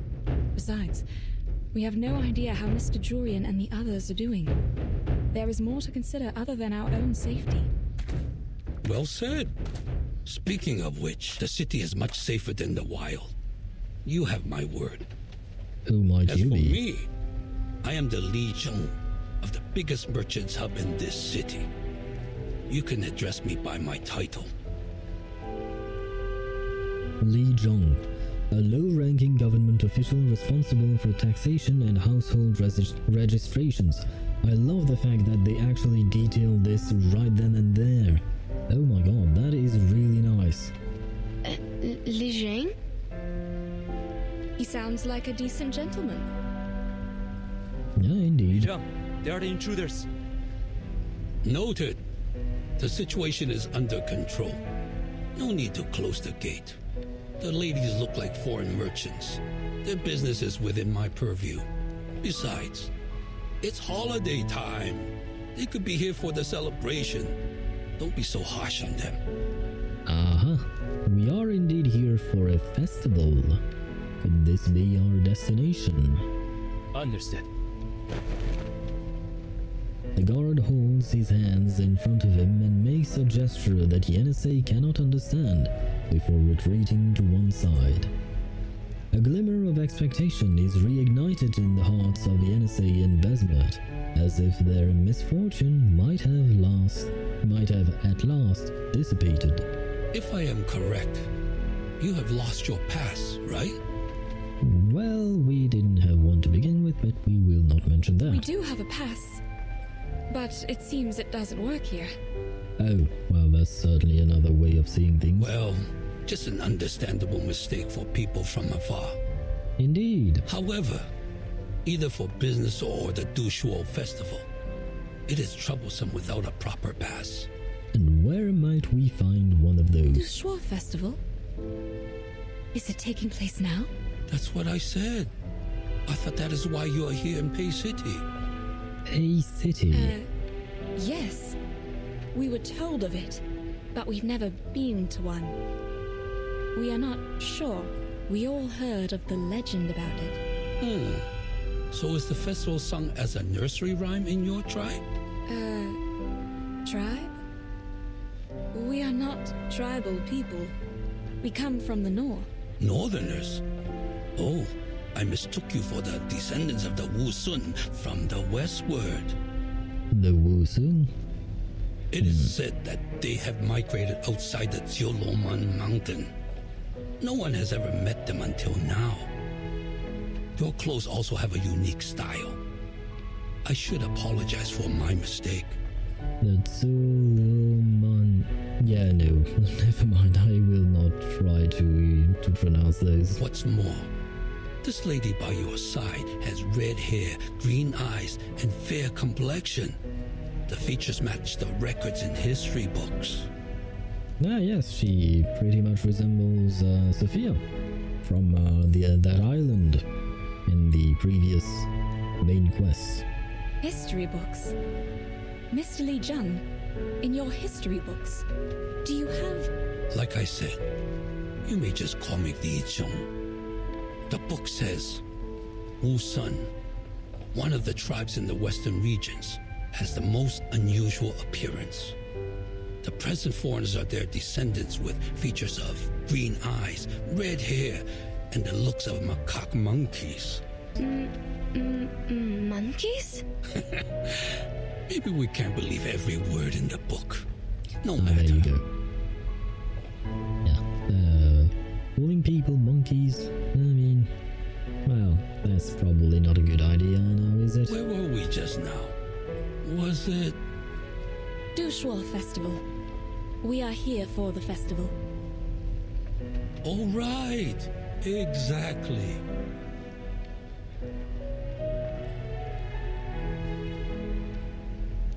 The old man in front of her seems to be full of interest, and with his hands clasped, he resumes his topic. The PEI City is famous for its grand celebration and joyful spirit during the festival. It attracts countless travelers from far away every year. I could only imagine how hard it was for you to arrive here. Well done.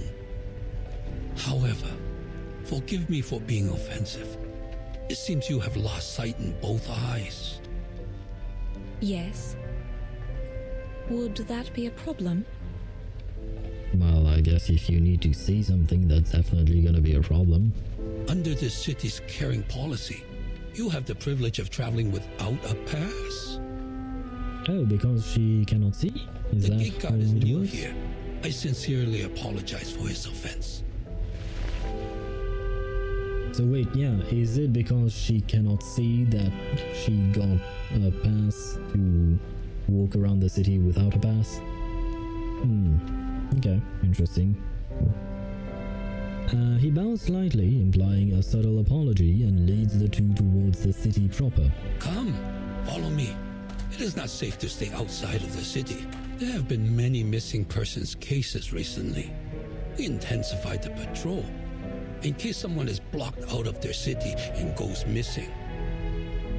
Missing persons cases.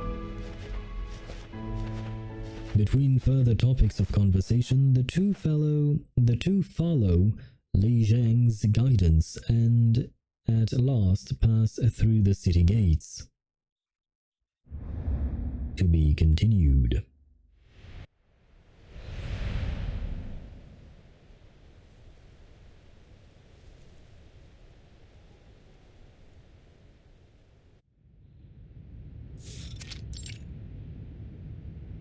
Li Zhang leads the two of them up the city wall and to a connected inner chamber.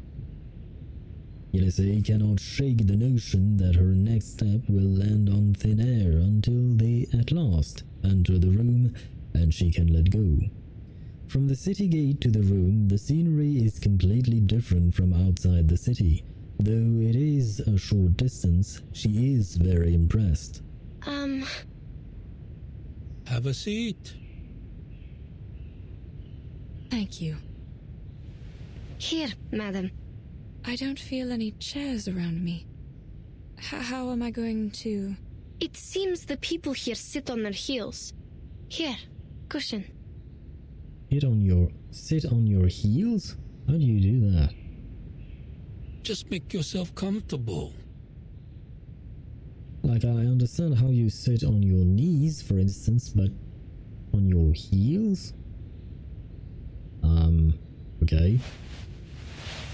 The two of them hobble onward, imitating the old man's unfamiliar posture as he kneels down beside a low table. You ladies look better now. What were you going to ask?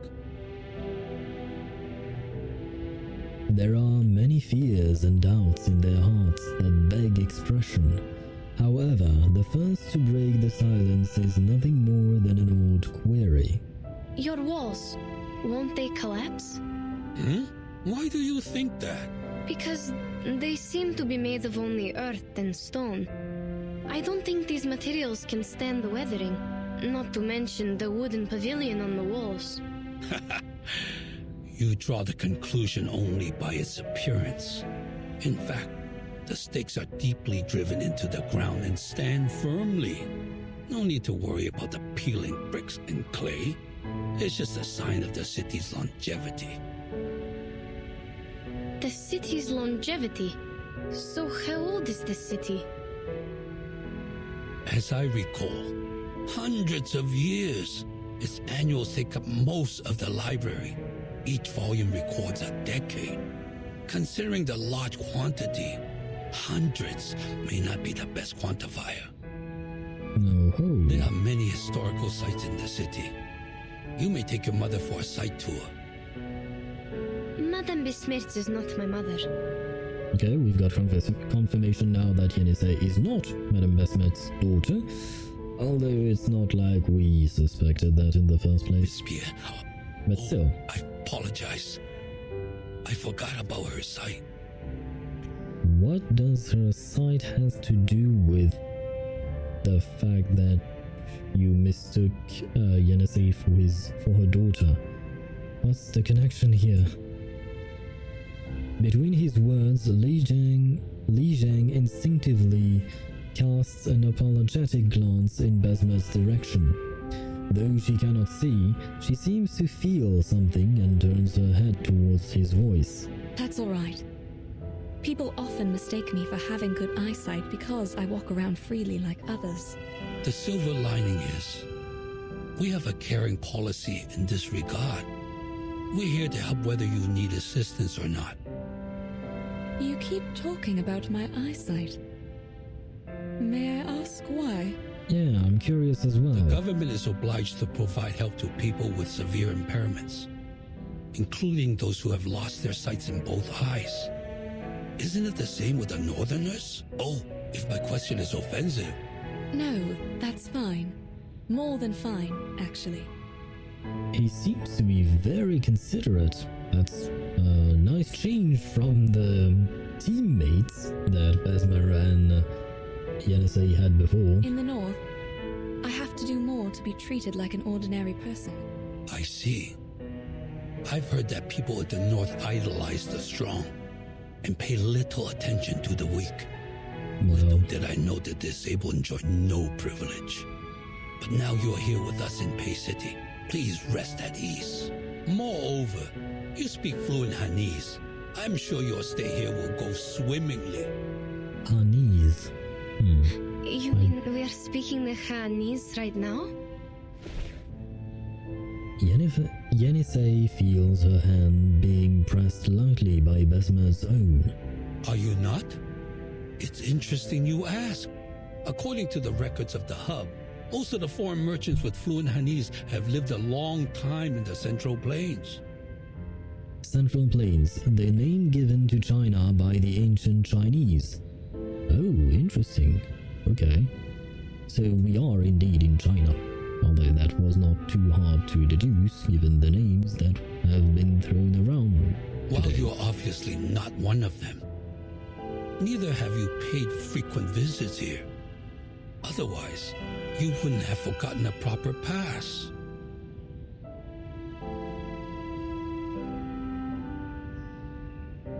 This somewhat insightful witticism surprises Besmet. You're a man of sharp wit, I have to say. Back where we are from, merchants come and go, including those who speak your tongue. We've dealt with them a lot throughout the years. If it weren't for their advice, we wouldn't have made it this far on our first journey as a new caravan. I see. Foreign merchants are well informed and welcomed by the citizens in PEI City. Oh, there are other foreign merchants in the hub.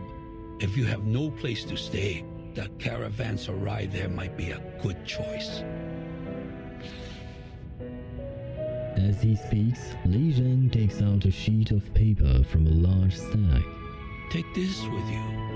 It is the pass to verify your identities. Why, thank you. You can enjoy your stay here with it, or you might end up being expelled. Oh. Thank you. Then how are we going to... Please, show me the document you have now. Certainly. Let me just... I have them. I always have them with me, madam. Oh, thank you. You are reliable as always, child. They hand over a document in a brown paper envelope. Thank you. I will take a look. Hold on a second. Calling.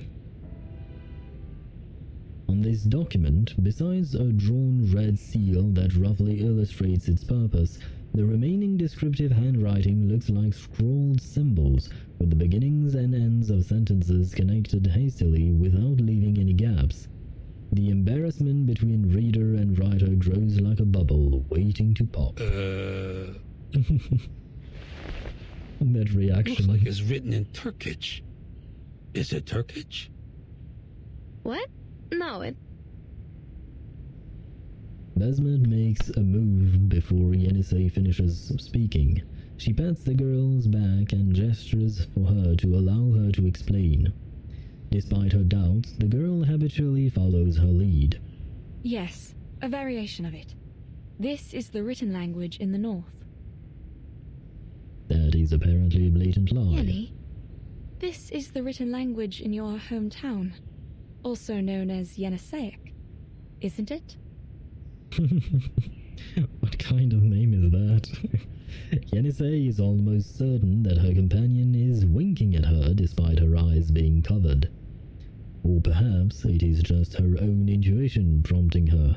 She realizes then, in a moment of enlightenment, that in their precarious situation, she may well need to learn how to quickly accommodate these occasional lies. Oh, yes, that's right. My apologies. I should have known that our language is a rare kind in the Central Plains. I understand.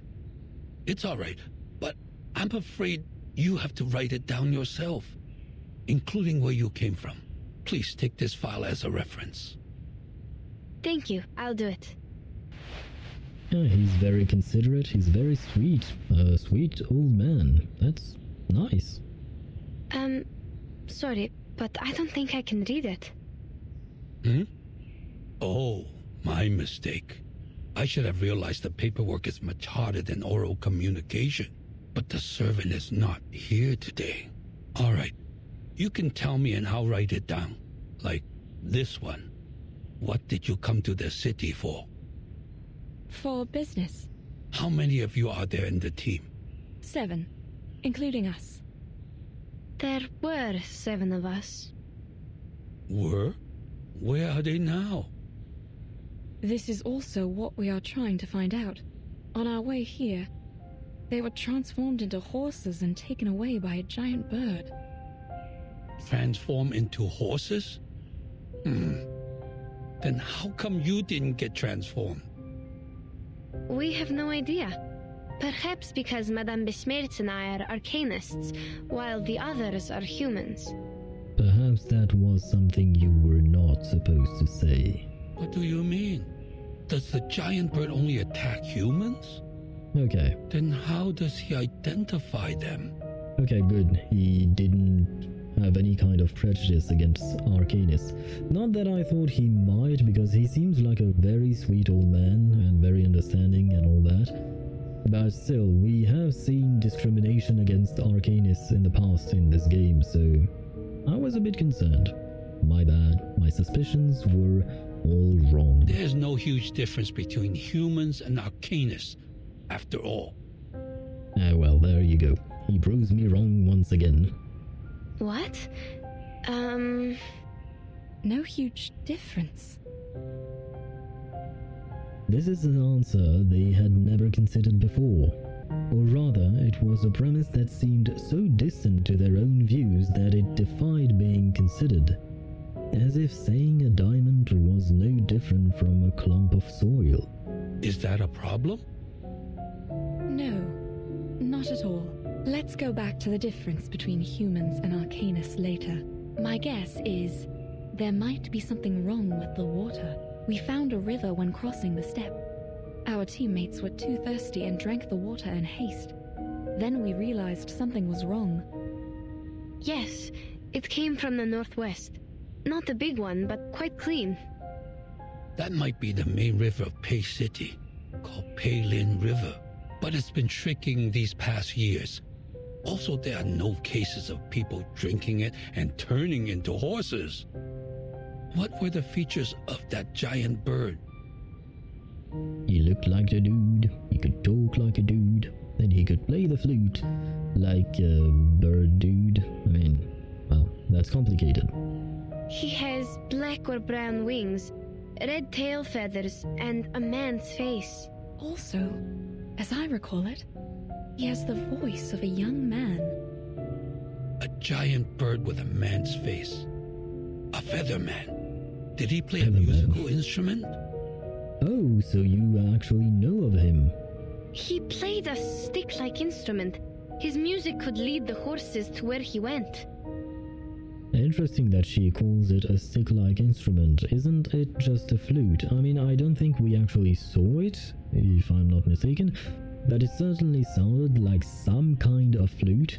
But perhaps there are no flutes in Yenisei's hometown that speaks Yeniseic. Was there a bone-like one with him? Yeah, so you do know but I'm him. not sure. He was so far away from us. I have a rough idea now. If that's what I think it is, even though he is not a Shangre, I have to say... What is a Shangre? He seems to be overcome with regret. Besmer demurely adjusts her kneeling position, keenly sensing a new development. Sounds like something happened when you last met. The giant bird, or the featherman as we say, was considered a Shangre by some citizens. It is because he looks like the legendary Goemang.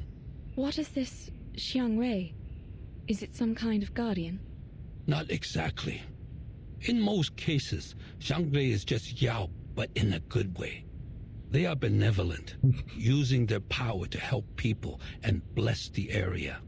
Yeah, I'm sorry if I'm laughing, it's just that he uses one word I don't know to describe another word I don't know.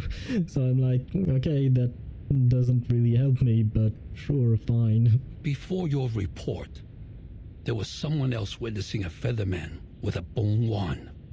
He once brought some animals to the jutsu and claimed they were transformed from humans. Ah, so our teammates weren't the first. This is exactly what happened to our teammates. If these two are the same feathermen, then he is very likely involved in these missing persons cases. That could indeed be the case. Oh, the cases you mentioned. I see. Too bad that witness couldn't remember anything, even the slightest feature, for us to draw a picture. Since no one could provide other evidence, her word was considered nonsense. Her word, he says. Who might that be? The Fatsao thought she was possessed and suggested she take a break in her hometown during the holiday. We want to pay her a visit. Will she come back? Li Jiang waves his hand. There is little value to be gleaned from such a faulty clue. I'm afraid not. She worked as a Julie in the Jutsu. It's not a crucial position, but clearly not suitable for a possessed person. There's someone filling in for her now. She worked as the Zhile in the GC. Ah. Damn it, I can't remember how he said it exactly. I'm sorry for the interruption, it's just that I like to try and pronounce foreign words properly, even though most of the time I don't actually manage to do it. I do try my best. Yenese grips the fabric on her knee. She is as persistent as a soldier when executing orders, and this time is no different. What if I can offer a drawing of the Featherman? Oh, is she the one far who away in mid-air made at the the drawing? time. I couldn't see the details, but I remember his outline and the color of his wings. Besides, I have experience in making sketches and maps. Okay. I'm very afraid. I hope she's not the one who drew the wanted poster we saw in the trailer, because that would be quite laughable, given the fact that she claims to have experience in making sketches and maps. I can totally make a drawing of him. Sketch? Map? But we can only attach your drawing to the wanted poster for the moment. We can't put him in prison without solid evidence. Everything is yet to be confirmed by the court. Yeah, but even though you cannot put him in prison without solid evidence, you can at least ask him to come to the police station for questioning or something like that. But a drawing is better than nothing. Please give it a try. Oh yes, please do. Here's I'm very the brush curious. and the ink. Help yourself. Yenese approaches the table and picks up the brush that was used to write just a moment ago. This is the same long pen you just used? Oh no. Given the music in the background, I can already tell this is not going to be a good drawing. That's right. And this is the ink? But it won't adhere to the pen. To get the liquid ink, you need to rub the ink stick on the inkstone first. It's fine. I'll rub it for you. You can focus on the drawing. The old man rolls up his sleeves and deftly grinds out some ink for Yenese to dip the brush in. And the girl does not hesitate to write. Huh? The lines it draws are really heavy. And do we only have the black ink? No, there are different colors. May I have the red one? Please hold on. I will get it for you. Thank you very much, Li Jing. The slow and steady footsteps gradually move away. Now we are to be continuing this thing.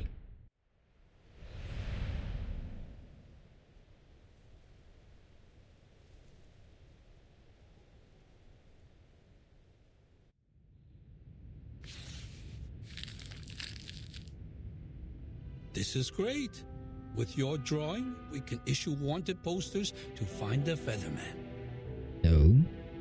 Do we get to see the poster or the drawing? You stay silent.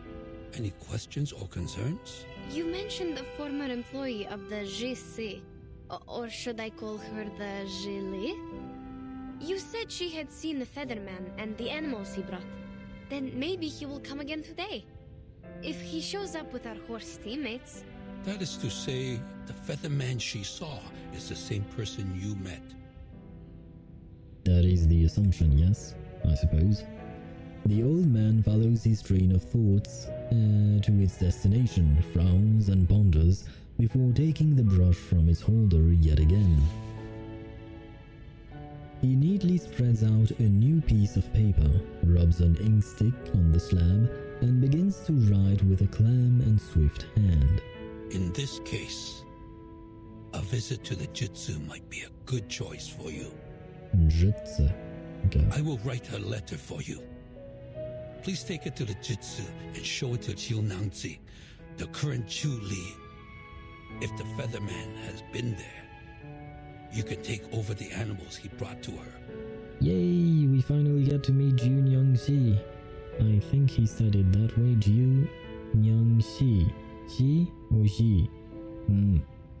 Gonna have to work on that pronunciation. Even if he hasn't, you can still proceed with the letter.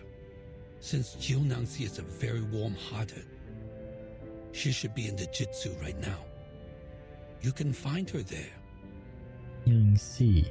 I feel like it's more like Jiu Nangxi. Something like that. Okay. Thank you.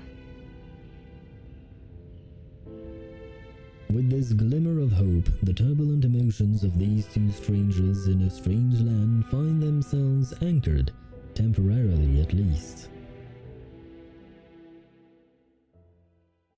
Still, I think I'm gonna call Jiu. It will be easier for me. I will try to work on my pronunciation in the meantime. After receiving their pass, they are finally permitted into the city. Colorful silks hanging between pointed eaves. People bustle around, taking no notice of extraordinary beauty around them. Of the extraordinary beauty around them.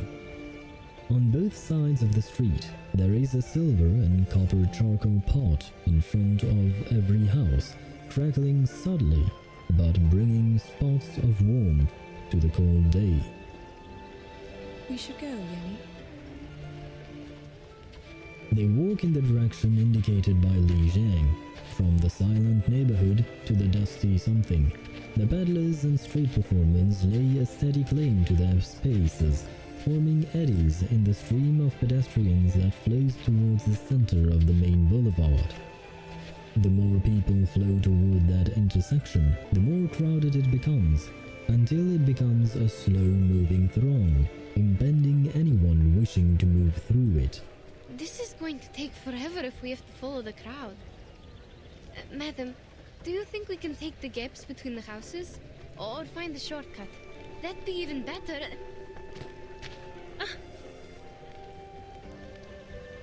Insisting on politeness in a crowded space like this can often lead to such accidents. Careful. What's wrong? Sorry, we were in a hurry. Are you alright? Oh, no problem. Don't worry about the bump here. Oh, aren't you the foreigners? I've never seen any red hair in the city. It's pretty. It's holiday time. It's fine to stumble into people. But what's with the rush? Where are you going? We are going to the GC. Oh, but the way there is crowded with visitors. Maybe you can take the other road. The gaudily dressed woman frowns, clearly pondering how to describe it, but is just as soon distracted by a commotion. A group of strange black creatures appear from somewhere nearby, dragging their long tails before soaring to the air. Huh? They're Juliet. What are they doing in the street during the daytime?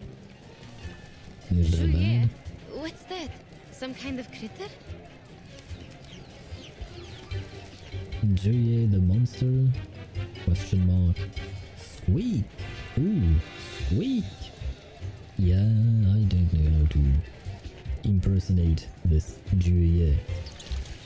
They jump down from the eaves, flapping their sticky little wings and violently raising a wave of flying dust accompanied by strangely fragrant drops of water. An extraordinary smell. Like liquor. Are they drunk? The travelers on the street run away, harangued by the creatures flapping their wings at them everywhere they turn. Why are they here? Oh, I smell liquor. A lot of liquor. Who broke the liquor jar and attracted them here? People. A Julia in the street during daytime is a sign of auspiciousness. Stay calm. It's coming our way. Watch out, madam. It seems as though the ringleader's movements are even more exaggerated than the others, perhaps realizing that it is being underestimated. It flies straight toward the center of the crowd, readying its talons. Ooh. Fighting time. Yeah, we can keep this theme. Can I start running?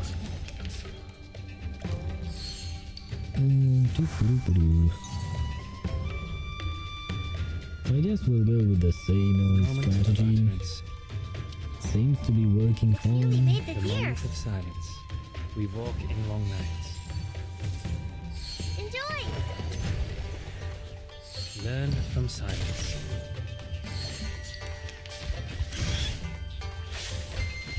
Okay, so 2 of them should be dead now. Got you. That's 1. That's 2. 13k damage. Oh wow. I didn't think it would do that much damage. But I'm not complaining. I'm guessing this is going to one-shot. Or at the very least, that is my hope. The moment of utterance. And then we'll go like that for now. There they are. Yep, okay, 8k. Ah, because we didn't have all those stacks. Okay, we were lacking some stacks. I think that's why we didn't actually kill. Okay, this should be fine. And that's good. It will kill. Wow, okay. They are much naughtier. Cool, sweet, sweet. The Julia's ambition to dominate the street is ended by the sudden intrusion of rampaging livestock that burst into the sea. The milieu of beasts, pedestrians, and flyers soon becomes so entirely chaotic that no one present seems to have any grasp of what is happening beyond the end of their nose. Sorry. You guys, come back. That boy's a girl. I think I know who this is. What's going on? All this shouting and running about. I smell liquor and dust. What happened? A kind of local animal named Juliet popped up in the street. Maybe they're arcane creatures? I don't know. I've never seen one in books. The liquor smell probably comes from them. And I think a herd of livestock rushed out of the fence over here. But I can't see it clearly. Sorry, madam, we are not supposed to stop here. Ignoring the chaos around them, the 2 travelers decide to leave before even more commotion starts. This bizarre scene of animals, critters, and people leaping every which way and everywhere was never part of their plan. We are already having enough trouble with the Juliet. Who let out these festive animals now? It seems life has seen fit to frustrate their plans yet again. Wait, 九娘子? Yep, she's indeed here. The familiar name hums in Yenisei's mind. 九娘子, aren't you supposed to be in the 直词 during work hours? What are you?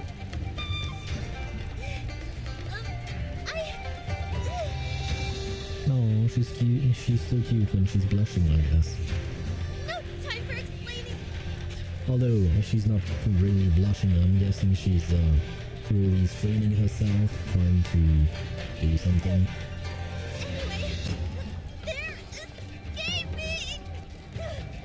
And I'm losing them. Junang-sen? That just to talk to, isn't it? It is indeed. The girl named Young-Zhe tries to sound as relaxed as possible in reply, but the scene before her is one obviously... okay. A panic sweat drips down her forehead. If she lets go now, these wild creatures will wreak havoc on the market street and everyone on it. Madam, Yenisei's instincts tell her to step forward. She looks toward the Jisoo, still out of sight in the distance, then turns back to look at Besmet. Besmet can feel her gaze and nods gently. I will wait here. Two of the horses suddenly bolt forward, as if testing the strength of the people behind them.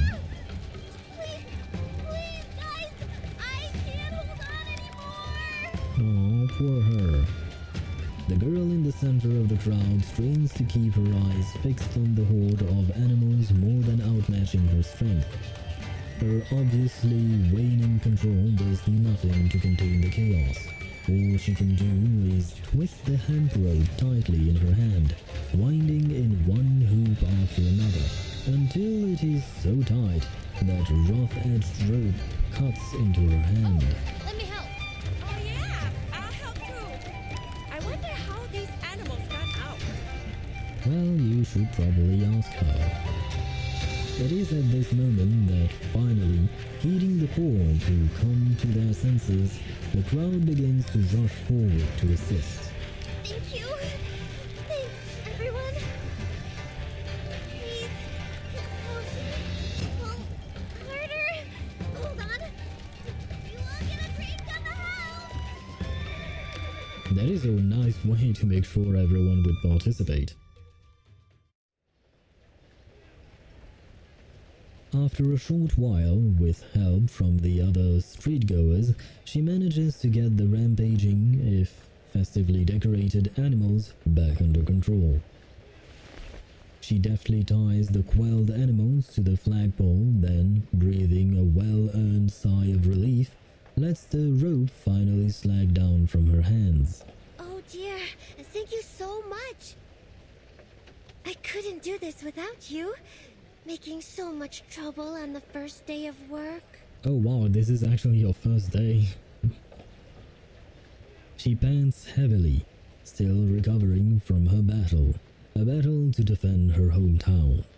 Where were you, 九娘子? I didn't see you in the tavern. Me? I was in the Jutsu. What were you doing there? Mr. Liu, did you forget again? The former Zhili went back to her hometown. 九娘子 is the new Zhili now. No, that's not it. I'm just, covering for her. I was counting the festive animals, and then I heard the noise outside. You must have been distracted by the storyteller, huh? He was telling the end of the story today, so you would never miss it. Well, yeah. I thought he might tell the story of Xiangrui, so I hurried out and forgot to lock the fence. So this was indeed all her fault. You were talking about Xiangrui again. People would think you were another storyteller if they didn't know you just really like these tales. Are your palms bruised? Go to my clinic for medicine if it hurts. Remember the drinks on the house? Everyone seems so nice in this town. Of course, I will. Thank you so much.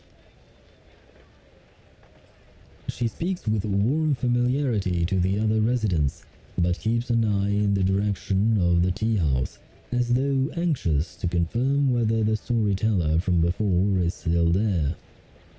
After seeing his swaying figure in the distance, a look of joy lightens up her face.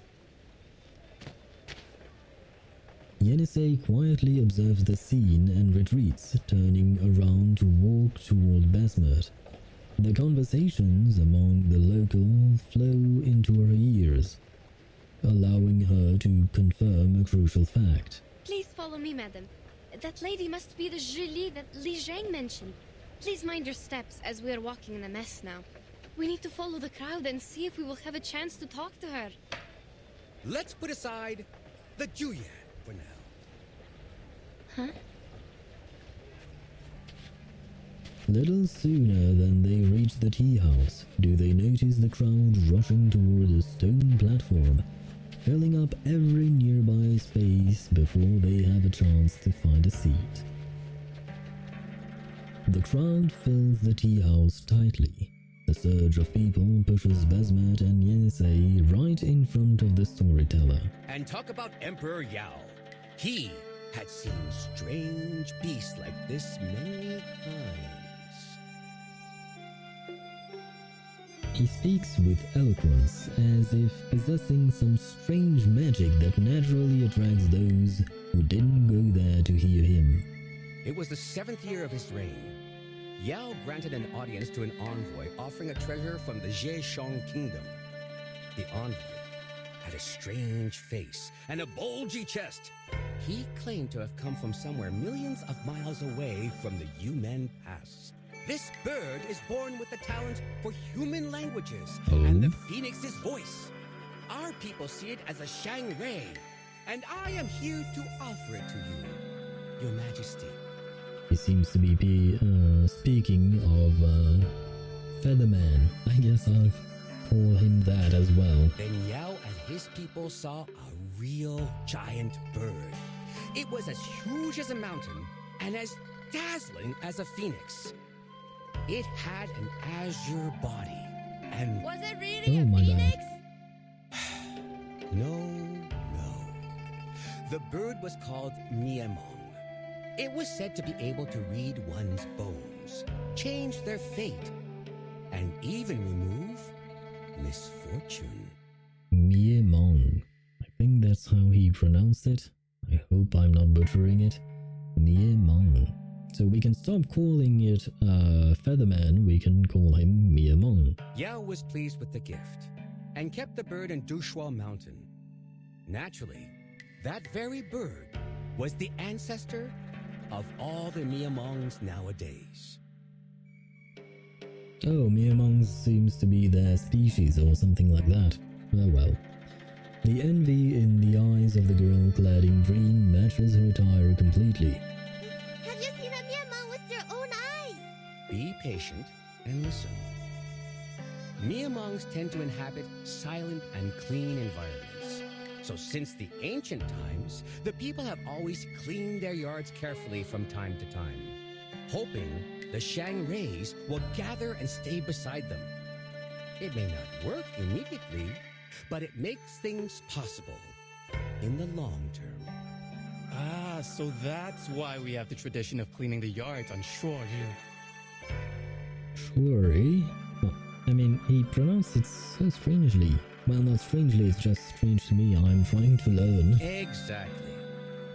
Some even make Miemong statues with jewelry and use them to decorate their homes, hoping the Miemongs will bless the family.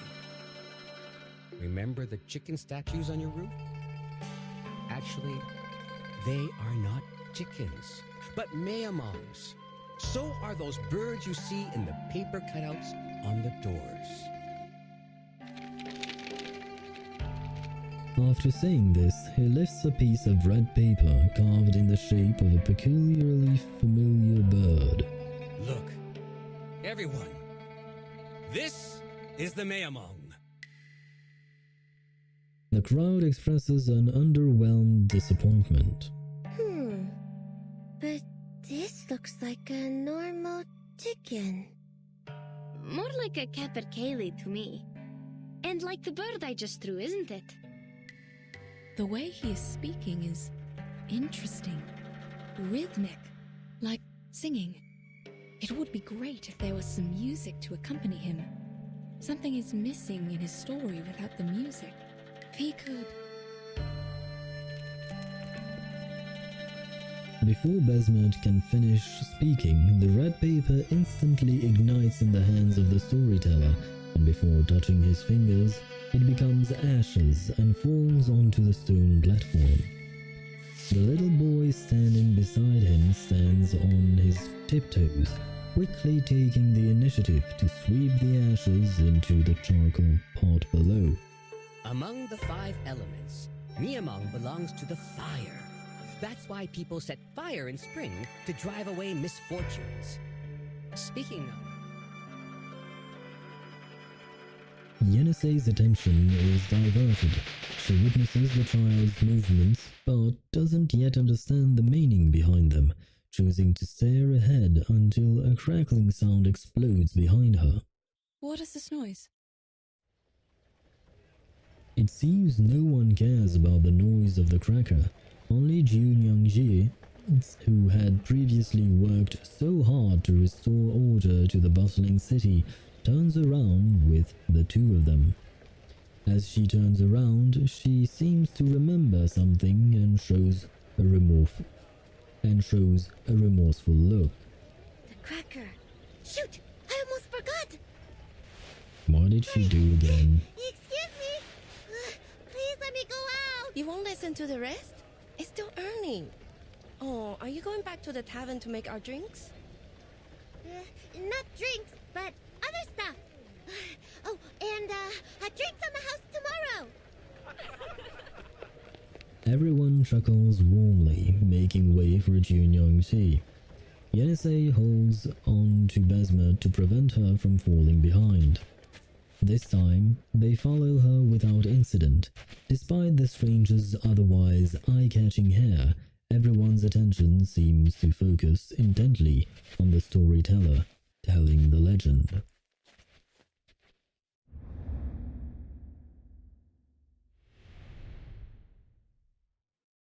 As usual, I'm recording this little conclusion to wrap things up. I have to say, it's been a while since I've been this much into an event story in the game. None of the other event stories were bad by any means, but I always found myself more interested in the main story. However, this event seems peculiar because I am intrigued by who this Besmet truly is. She might hold some clues as to who Vertin, our protagonist, might be, although that is just pure speculation on my part at this point. Anyway, leave your thoughts on the game in the comments down below. If you liked this video, don't forget to press the like button ever so gently and subscribe for more. I am Happy Owl and this has been my production.